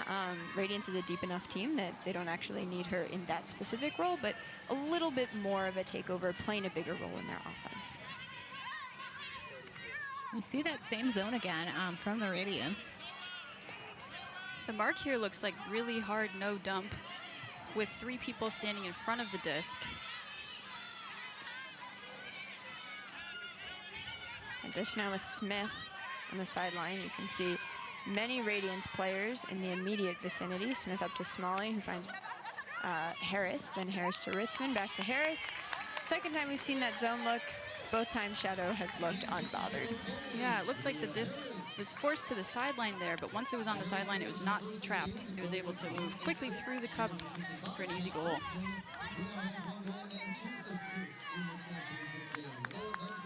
Yeah, you have to wonder if, given the lack of wind today, if that zone is actually a viable defensive strategy for the Radiants in this game. And especially looking, the mark on that zone is so far no around that I'm sure if I'm a player playing against that zone in any amount of wind, that's probably a really scary thing to look at. Probably makes that throw really hard. But as we've seen on this very clear, very calm day, that scuba over the top is an easy throw. The downfield options are a little bit easier to throw through that cup upfield. I like seeing a different look from Radiance. I think it's, you know, when you're down, you've got to vary your defense somewhat. But I agree with you, Sarah, that I don't know that this zone is likely to be successful against this team in these conditions. Now Peter's back on the pole. Radiance O-line setting up here in a 2-3 formation. Got Barnett and Lyman. Oh, it's interesting, Lyman set up backfield, but is now pushing into the downfield space. Disc back to Barnett. Barnett with another huck, another gorgeous throw, this one to Karen Earhart. For an easy score. If you're Shadow, what adjustment are you making? This is several hucks in a row completed for Radiance, all thrown by Barnett. What are you doing to stop this offensive movement for Radiance? Yeah, I think Alex Barnett may be someone that they continue to look for in the second half. Again, with just such an efficient player, I think they can try to take away that big huck look. Catching in motion makes that deep look way easier to throw. But I think even if they stop that deep look, Alex Barnett is not going to turn it over. So forcing them to make more passes, it seems like that was successful in the first half. So if they can force Alex to throw it back to the center instead of downfield, that may give them a better chance to get a block and get a break. Another option also is to try to push Alex Barnett downfield. Maybe you put more pressure on that reset throw, try to force Barnett out of that space, get somebody else in the backfield. As we mentioned, Barnett does not turn the disc over very often, so maybe if you're a DC, you're looking to get the disc in the hands of somebody else and hope that they're more likely to throw a turnover. Shadow coming out now on offense. Smith with the disc in the middle of the field. Smith back to Smalling. Smalling with a nice inside to find Ritzman. Ritzman looking downfield. Excellent defense on the reset by Tormey. Forces the disc to Smith. Smith then finding Flores upfield on the sideline. Wallace able to dig out a low throw. Looking for the reset. Great pressure again on that handler. Wallace looking around for Smith. Smith able to make that grab. That disc looked down for a second from up here, but obviously we're a lot farther away. And then Radiance able to generate a turn. And so now here's really where they have to be able to convert here and, you know, stick to the keys of their game of stringing together some complete passes to get that break. If you're Radiance, I think you probably can't be happier with the handler pressure than you are after that turnover. That's several tough throws in a row. One of the things our coaches talked about was taking away the first look. I think that happened on most of the throws that possession. And, you know, if you force a team to throw over and over again the throw that they don't really want to throw, eventually there's likely to be a turn. Tormey with an excellent grab up high. And not surprising to see the Radiance call a timeout here. I was expecting it actually even a couple seconds sooner to really try and capitalize on this break chance by getting your O-line out on the field. I think it's always a balance in the PUL. As a coaching staff, you want to show confidence in your D-line by giving them the opportunity to get the disc in motion, try to get that break, but also, as we've talked about, Radiance has struggled on actually punching in those breaks, and No, there's still time left. 4 goals is not an insurmountable lead. We saw the last time these two teams played, Shadow went from being tied at the beginning of the 4th quarter to winning by 4. So 4 goal swing in a quarter is definitely doable, but it is an uphill battle for sure. And you know that Radiance will feel a little bit better about where they stand in this game if they're able to punch in this score, narrow that deficit a little bit before the 4th quarter starts. Looks like Audrey Lyman is back behind the disc, about 10 yards from the sideline, and our vert stack is angled away from that sideline. Shadow will be taking away the home side. Looks like forced flick. Yeah, this is a new look from Radiance. I don't think we've seen them come out in something quite like this all game. Got Hoffman in space, taking off deep. And a look to Barnett. Barnett with the disc near the sideline. Barnett hammer over the top to Gross. Gross with the disc in the middle of the field. Gross finds Revere as the reset. Revere back to Gross.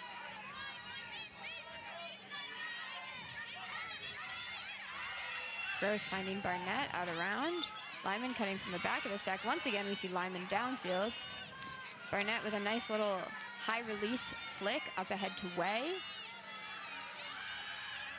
Way downfield to Barnett. And then Barnett with that nice look into Revere.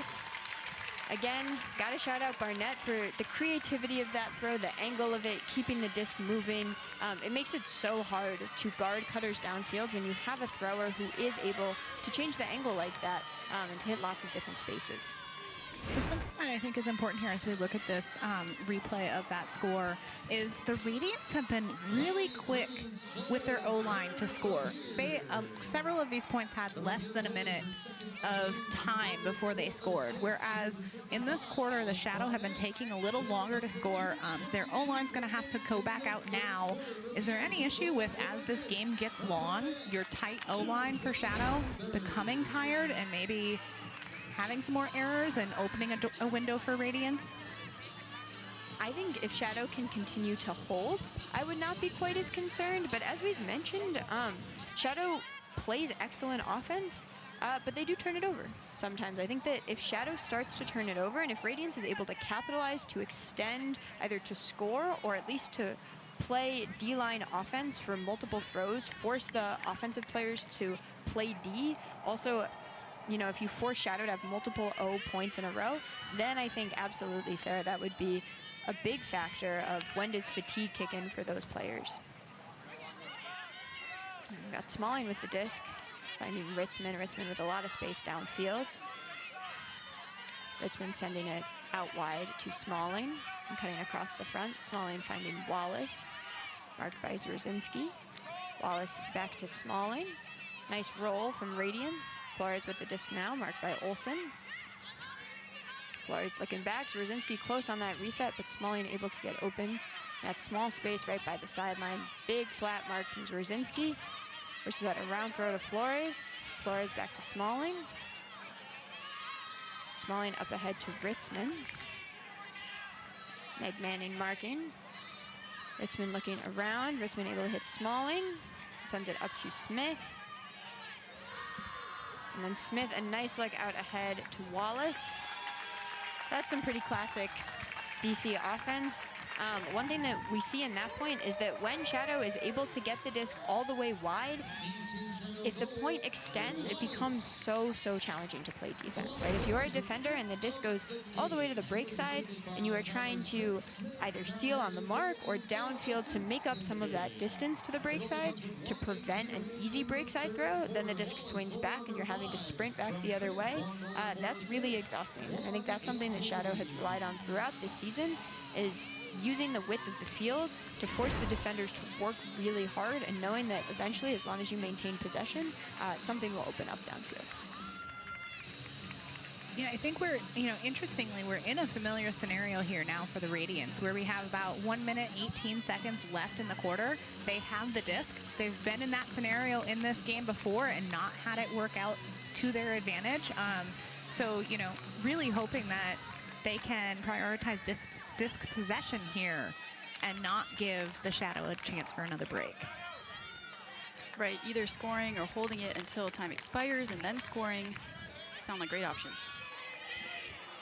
Peters with the pull. Way fielding it up ahead to Lyman. Lyman finds Barnett. Barnett with a really creative little throw up ahead to Lyman. Lyman finding Barnett again. Barnett looking upfield for Earhart. It's, again, just a beautiful throw from Barnett. Something that was fun to see about that set is it looked like we had a couple players back. Barnett kind of in an isolation space in the middle of the field with the other players a little bit deeper. And I think, you know, in a game where you're trying to come back, that makes a lot of sense. Take your most consistent thrower, who's also a very dynamic, creative thrower, put her in the middle of the field, give her a lot of space to get open, and good things happen. So I'm also curious to see in the fourth quarter if we see that kind of look again, that isolation for Barnett in the middle.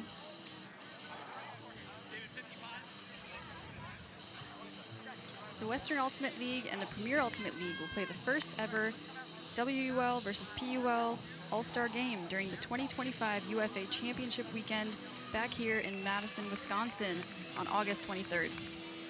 The All-Star matchup marks a historic milestone for the sport, the first official event between the two premier women and non-binary professional ultimate frisbee leagues in the world. Travel, however, is expensive, and donating to our Give Butter would help our players leave their mark on Ultimate. Scan this QR code to donate. All right, we got Shadow with the disc, just under a minute left in the quarter. Smalling looking around to Ritzman. Ritzman with the disc on the sideline. Ritzman up ahead to Walker. Walker looking wide. Nice pressure there. Forces the look to go to Smith instead. Smith with the disc in the middle of the field. With, oh, a bit of a scary throw for Shadow fans, but Flores able to reel it in, sending it to Walker, then back to Smith out wide. Smith back to Walker. As you can see too, Shadow has been forced pretty far back. Ordinarily, that is probably not what they're looking for, but in this end of quarter scenario, I think they're content to maintain possession of the disc in the backfield. Although Stahl for sure must have been getting high, but Smith able to find Walker, and then a long strike cut. Sends the disc to Smith. Smith looking for an arcing shot. We got Pletsky in pursuit. Good body by Smalling. Able to give herself the only look at it, but not able to reel it in. I think if you're Radiance, you've got to feel pretty good about that ending. Definitely, and you actually saw some Radiance players kind of cheering that that was the end of the quarter and that, you know, mission accomplished for that particular point. Yeah, it looks like a pretty good box there by Sammy Smalling, but then not able to reel that in. All right, so we are going to go to break, and when we come back, we will have one final quarter of Ultimate before we crown a 2025 champion.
Welcome back to the final quarter of Ultimate of the 2025 Premier Ultimate League season.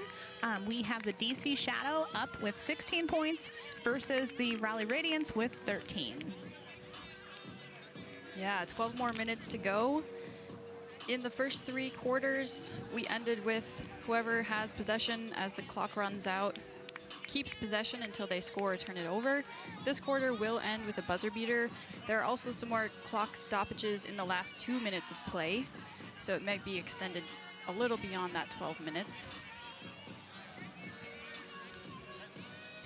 Right now, it feels a little bit like Radiance has momentum. They stopped the Shadow from scoring that last point before the break. Let's see what their O-line can do here. Yeah, do you think that 12 minutes is enough, though, to overcome a currently 3-goal deficit? Yeah, I think it's nice that they're starting on O here. They will receive and have a chance to score right away.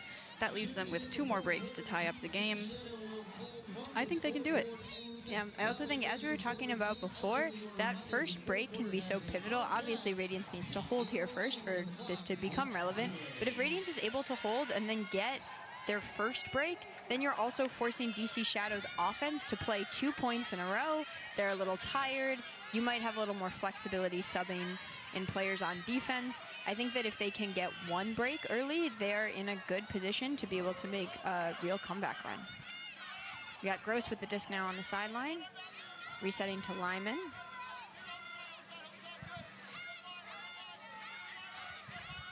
Lyman in the backfield, able to find Way up ahead. Interestingly, we've got Barnett way deep at the back of the stack. Hammer up ahead to Barnett. He's able to read it well, box out, bring the disc in. We usually see Barnett throwing the goals, not catching them. So fun to see her in this role too. Definitely take a look at that. Hammer, great positioning to realize, you know, where the disc was coming down, reading that, and make sure that the defender did not have an opportunity to break that connection. And I think if you're Shadow, you know, there's only so much you can do about that throw, that box out. I think you've got to feel pretty good about some of the pressure you're able to put on earlier in that point. I'm really curious about this point. This feels like an important moment in the game. If Radiance is able to get a break here, just thinking that, first of all, would put them within 1. Second, forcing DC's offense to play 2 points in a row, as we discussed. Third, as we've talked about, it feels like Radiance had some momentum. They've been able to make some things happen on offense, had some fun, smooth, and also exciting plays on defense. It seems like their defensive adjustments have been successful in putting some pressure on Shadow. I think that a break here would mean a lot to this Raleigh team. I'm not saying that this is a must-score point for Raleigh. We're not there yet, but I do think a break could be really important. Yeah, Meg Manning back to PUL. So that is an interesting note. We've seen Zwerzinski pulling a fair amount, and Lyra Olsen, neither of those two out there right now for Radiance. And another interesting note, downfield, we have Claire Bidigary-Curtis guarding Allie Wallace. Bidigary-Curtis has been almost exclusively an O-line player. I'm wondering if they're looking to get a little bit more height out there on their D-line on this important point. And we see that disc just out of the hands of Flores. Radiance with the break opportunity. Tormy picking up the disc for Radiance. Annie, I feel like this is kind of a mirror to the first game that they had earlier in the season, where Radiance was up and then DC clawed back with some breaks, just like one at a time. What are you seeing here? I mean, we'll have to see how this goes.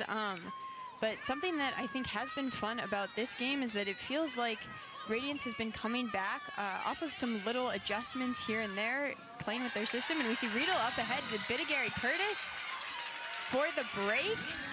Huge point for Radiance. But in the last game, right, when it was Shadow in the position of needing to come back, something that we mentioned was that a lot of those pivotal moments, those breaks, were generated by Claire Trope and Cami Groom, 2 players who are not here. It's fun, I think, to see in this case. It feels less like Radiance is relying on individual players to generate turns, and more that some of these team-wide adjustments are forcing Shadow into uncomfortable situations. We'll see. Now I'm curious to see, how does Shadow adjust? Yeah, already I'm seeing that Shadow's line looks like a mix of the O and D-line players, or maybe primarily D-line players on this offensive point for Shadow. Couple interesting personnel notes there. It seems like it's many players from their O-line. However, we have Amanda Murphy in place of Tyler Smith, which is, I would say, a really interesting switch to make. Tyler Smith has generally been the center handler for Shadow's O-line. Today has been willing to take some shots downfield. Some of those have been successful, some of them not so much. Murphy, though, I think typically cuts, so it's interesting to switch out your main handler on offense for a D-line cutter. I'm curious to see what Shadow is looking to do on this point, although all the players stopping right away, it makes me think that we might have an offsides call.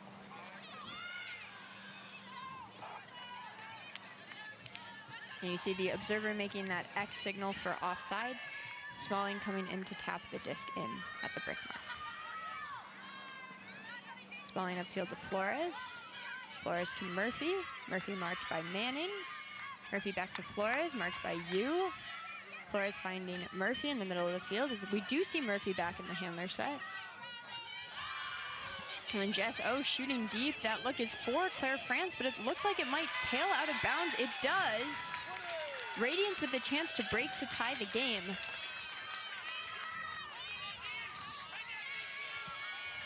We see LNU back to pick up.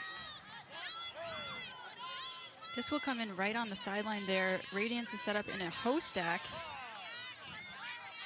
You can see you with the disc. We also have Barnett back. While I was watching the Shadow O-line, guess didn't take a look at the Radiance line to see that Barnett, a key O-line player, is actually playing this D point.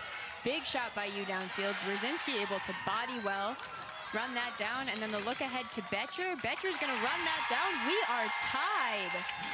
The beginning of this quarter could not have gone better for the Radiance. This is exactly what they wanted out of their team.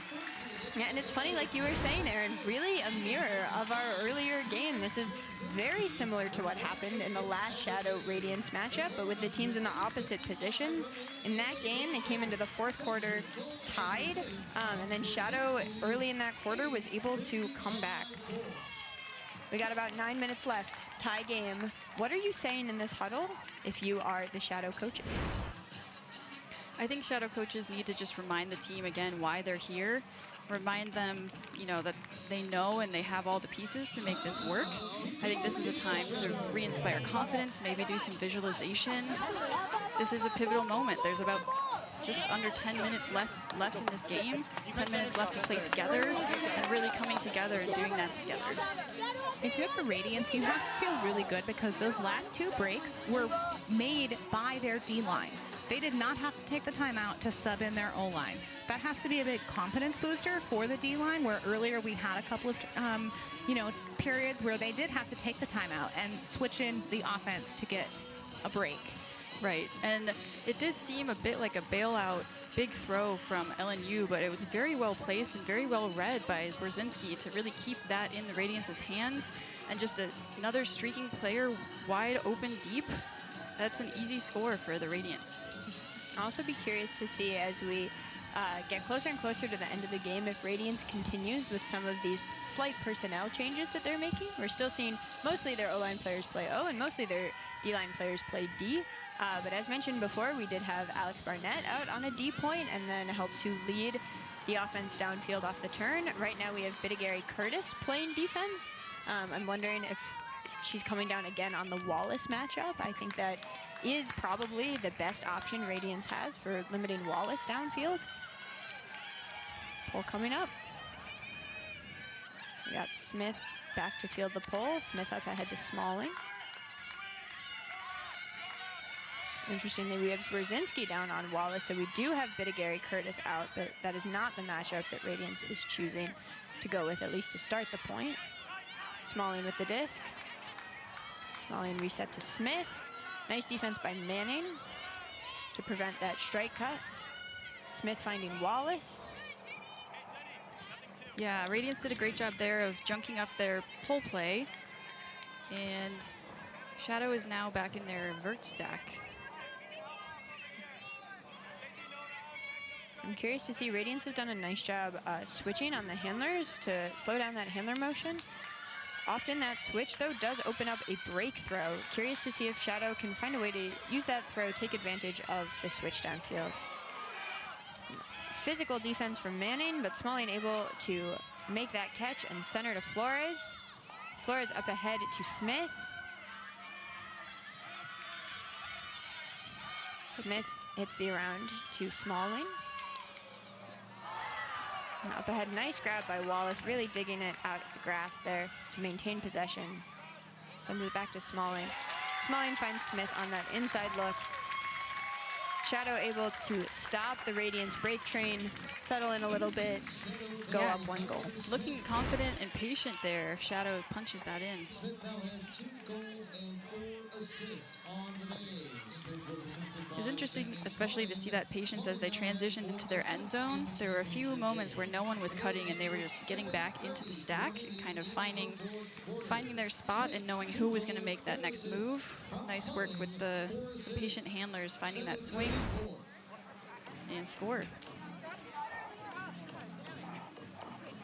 Definitely. We'll see if the Radiance O-line can continue their trend of quick scores to tie this back up. It does look like Radiance for this point is without Bidigary Curtis, who just played defense. Is one of the things that happens often when you start to cross over players is that in these close moments, you have to make some tough coaching decisions about if you have one of your strong players, I mean, they're all strong players, but if you have a player who often plays offense who has just crossed over to play D-line, do you send them back out again to play a second point in a row? Do you send someone else out there? In this case, we don't have Bidigary Curtis 2 points in a row. Lyman back with the disc. Lyman up ahead to Gross. We saw that initial pull play. It looked like Karen Earhart was going deep again, and Claire Revere was across the middle, but Shadow did a good job poaching off and taking away those lanes. And that one, we have Marika Korpinen getting the D on Alex Barnett.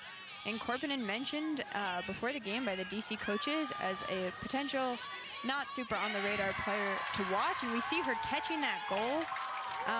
One of the things the coaches talked about was that on DC, they work really hard to invest in all of their players to create a community where players feel valued, and that kind of community sets the stage for players like Korpinen to have these big moments in big games. And Korpinen may not be a name that people know as well, may not play the same kind of central role in the offense or defense as some of Shadow's players, but in this moment, when it matters the most, is able to pull off a really important D, make a big catch.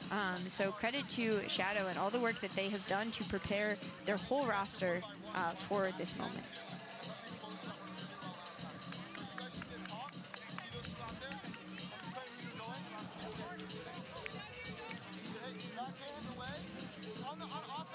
The Discraft Ultrastar is the official disc of the Premier Ultimate League. Discraft, the world leader in disc sports. Marge Walker back to pull. Radiance O-line out there, Bidigary Curtis back out there with the offense. Lyman picking up the disc. We have Lyman and Barnett backfield, similar to our last point. We've seen both of those players downfield for stretches, but it looks like Radiance is looking to have them back at least to start. Lyman with a nice deep shot to Claire Revere, who runs it down, gets Radiance back within 1. If you are Shadow, Aaron and Sarah, you've seen Radiance hit several downfield looks. They've been nice throws for sure, but often, no help defense out in front, a player able to run onto it. That's, defense really doesn't have a shot. What are you doing as the Shadow players to try to take away that deep option for Radiance's offense? Yeah, I think knowing that might be coming, especially as part of a pull play, it's good to kind of have someone hang deep. It's hard to predict. I think Radiance has sent multiple players to that space. You can't really know who you'll be picking up, but just knowing that it might be coming, being a little looser as Radiance sets up to be ready to absorb any of those big cuts. Yeah, potentially trying a bracket with some heavy communication to make sure that you have that undercovered if that's coming, but you do have somebody set up in that deep space to, if not prevent the deep throw from going off, at least be able to contest it. Because another factor there, as we mentioned earlier with deep shots, is that if you are able to complete your deep looks, that often shortens points. In a game like this, if it stays close, if Raleigh is able to hold quickly, that gives them more opportunities to play their deep points and potentially to get a break. Shadow with the disc now, disc up ahead to Ritzman. Ritzman finds Wallace. Wallace out wide to Flores. Flores marked by Pletsky. Flores finds Smalling. Manning close, but not able to get that D. Smalling back to Flores. Pletsky comes around wide to Seal, and that sends Tyler Smith to the open side. Smith catches right on the doorstep. Smith resets back to Smalling. Oh, but the drop. Until that moment, it just really looked like the Shadow was this well-oiled machine, even deep into that fourth quarter, hitting open looks on both sides of the stack. Yeah, but then Radiance not able to get any momentum going, forces you to send that look deep. This is an interesting strategic dilemma if you are a coach in a game like this. You do have timeouts. Potentially, as the stall gets high, you could think about calling that timeout. But it's a balance, right? We're at about 5.5 minutes left. That is about half the quarter. If you use a timeout now, is there a point later on when you wish you had it? It is hard to say. We will see how this point goes. Remembering that a timeout would have been an opportunity for Radiance to switch in some of their offensive-minded players. So we will see if they're able to generate another turn or if Shadow is able to hold. Pendleton with the disc now on the sideline. Pendleton back to Smalling. Pick on the field, stops play. Yeah, and on the turn there was a quick injury substitution. So I know that there is a Radiance player who came off the field. It looks like the Shadow also opted to have a sub because Marge Walker is now on the field. Tight pressure from Betcher, but Walker able to come down with the disc right along the sideline. Flores able to dig out a tough throw, tough low throw.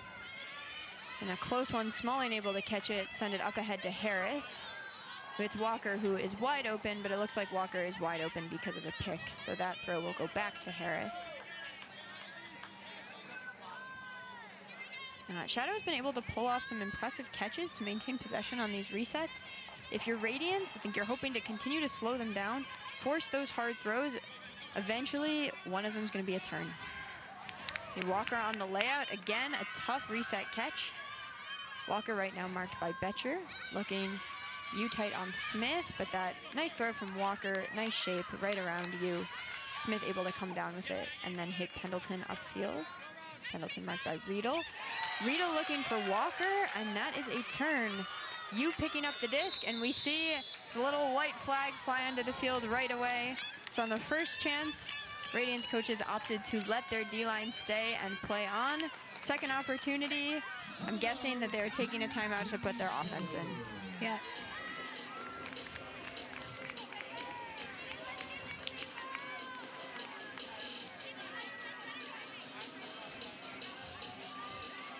This live broadcast of the Premier Ultimate League is brought to you by Breakmark Ultimate Apparel. Go to breakmark.com to place your next custom team order or check out the PUL Athlete Collab shops.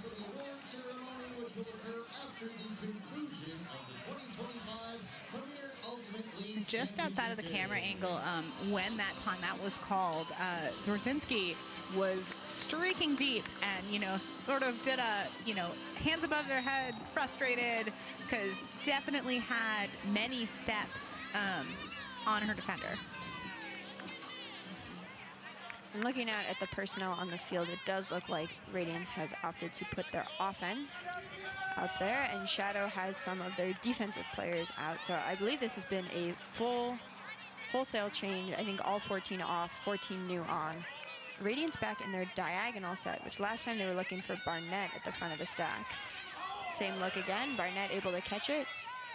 Looks downfield to Revere, but Revere already very deep, making that throw hard. Barnett instead chooses to reset to Lyman. Lyman up ahead to Earhart. Earhart very open, but again, very open as a result of a pick, so that throw is going to go back.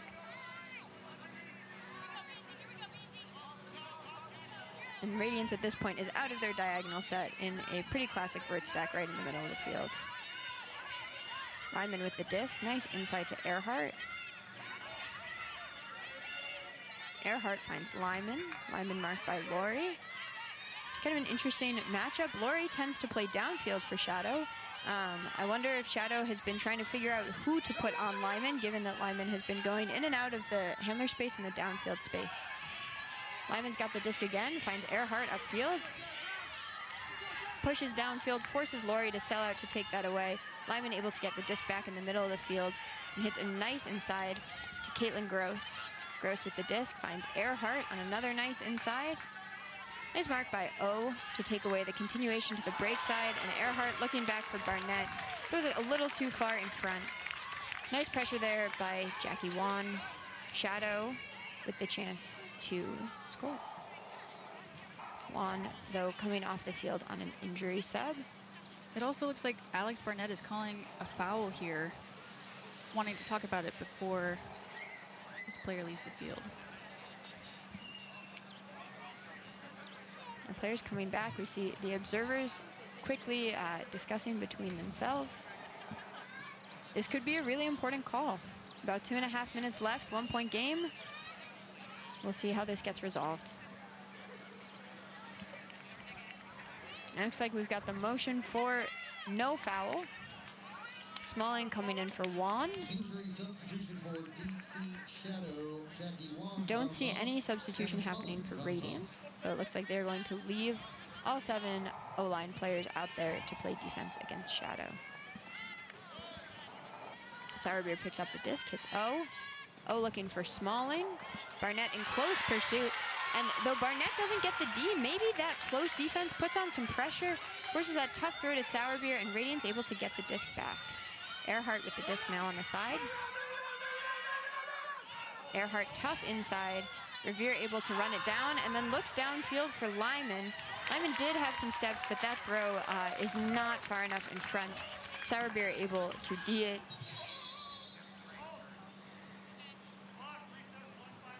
Whistle on the field looks like they are resetting the clock. We are at this point in the game, could get to a point when every second matters. We got just under 2 minutes, currently a 1-point game. Looks like we are trying to get the clock back, but not restart it until the play restarts. Right, now that we're in the last 2 minutes, if the disc goes out of bounds, the clock will stop. Sauerbier taps it in on the coffin corner. Finds O upfield, tough catch for O, but able to maintain possession. We can hear a loud offside line call, and then see that white little flag fly onto the field. The DC Shadow coaches have called a timeout.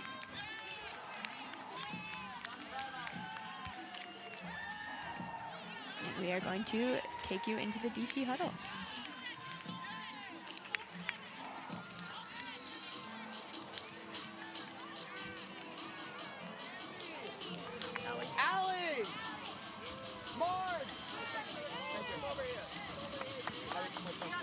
Hey, look. You're seven here.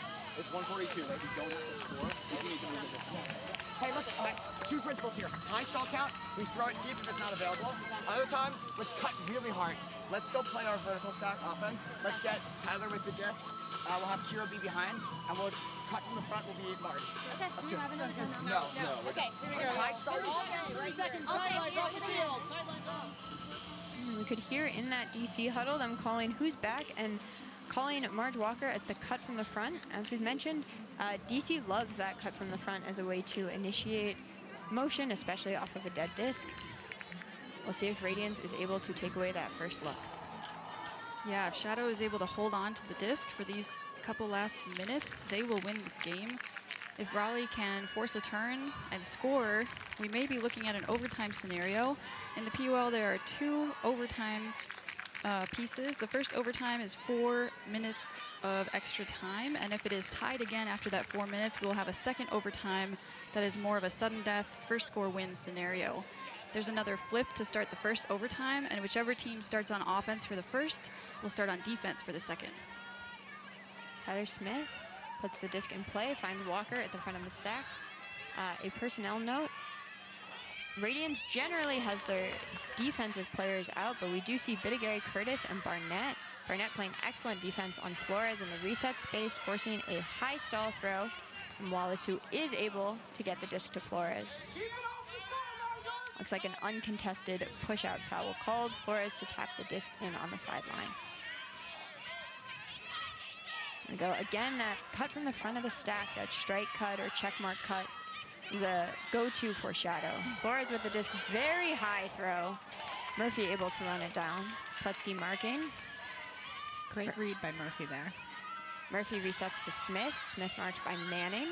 Pletzky putting a lot of pressure on, but Smith able to put that throw far enough in front. Murphy runs it down. Murphy finding Smith. Smith looking around. It's Walker in the backfield.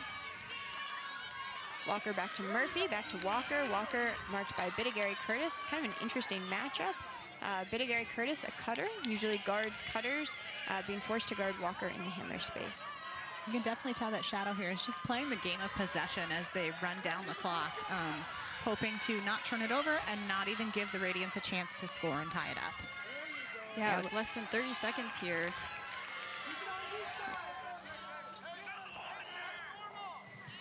Clock stops on this pick call.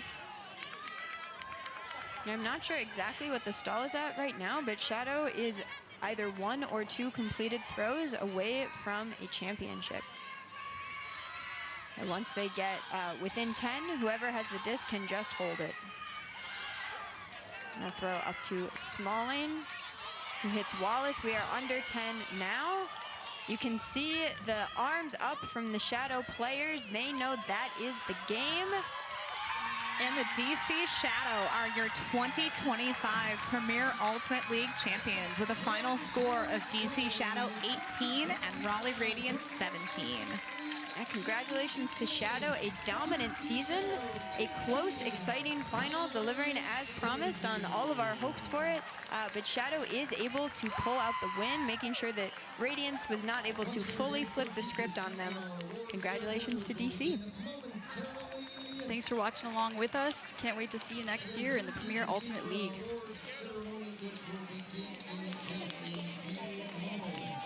See the players doing the traditional high five line. Definitely, you know, joy on the face of the DC Shadow players. Probably some disappointment from the Radiants, who came really close and fought back from some, you know, early issues.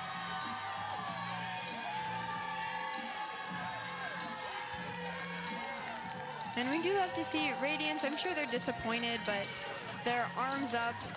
It looks like they're still maintaining that positivity. Even though this is a tough ending, it's not the way they wanted it to go. That's a great game by Radiance. An excellent job to claw their way back from a bit of a deficit, able to put a lot of pressure on the things that Shadow was trying to do. Both teams able to challenge each other. It was a really fun, exciting final. Definitely. You see the celebration from the DC Shadow huddle here. And if we think about it, last year, DC was in Raleigh's position. They had a dominant season, came in to the championship game, ended up losing. Actually, that game was a bit larger of a margin.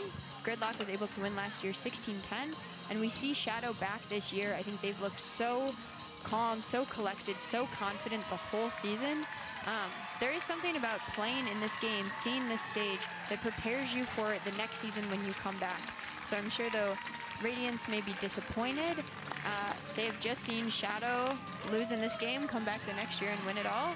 As Radiance, I'm sure you're excited about the idea that next season that could be you.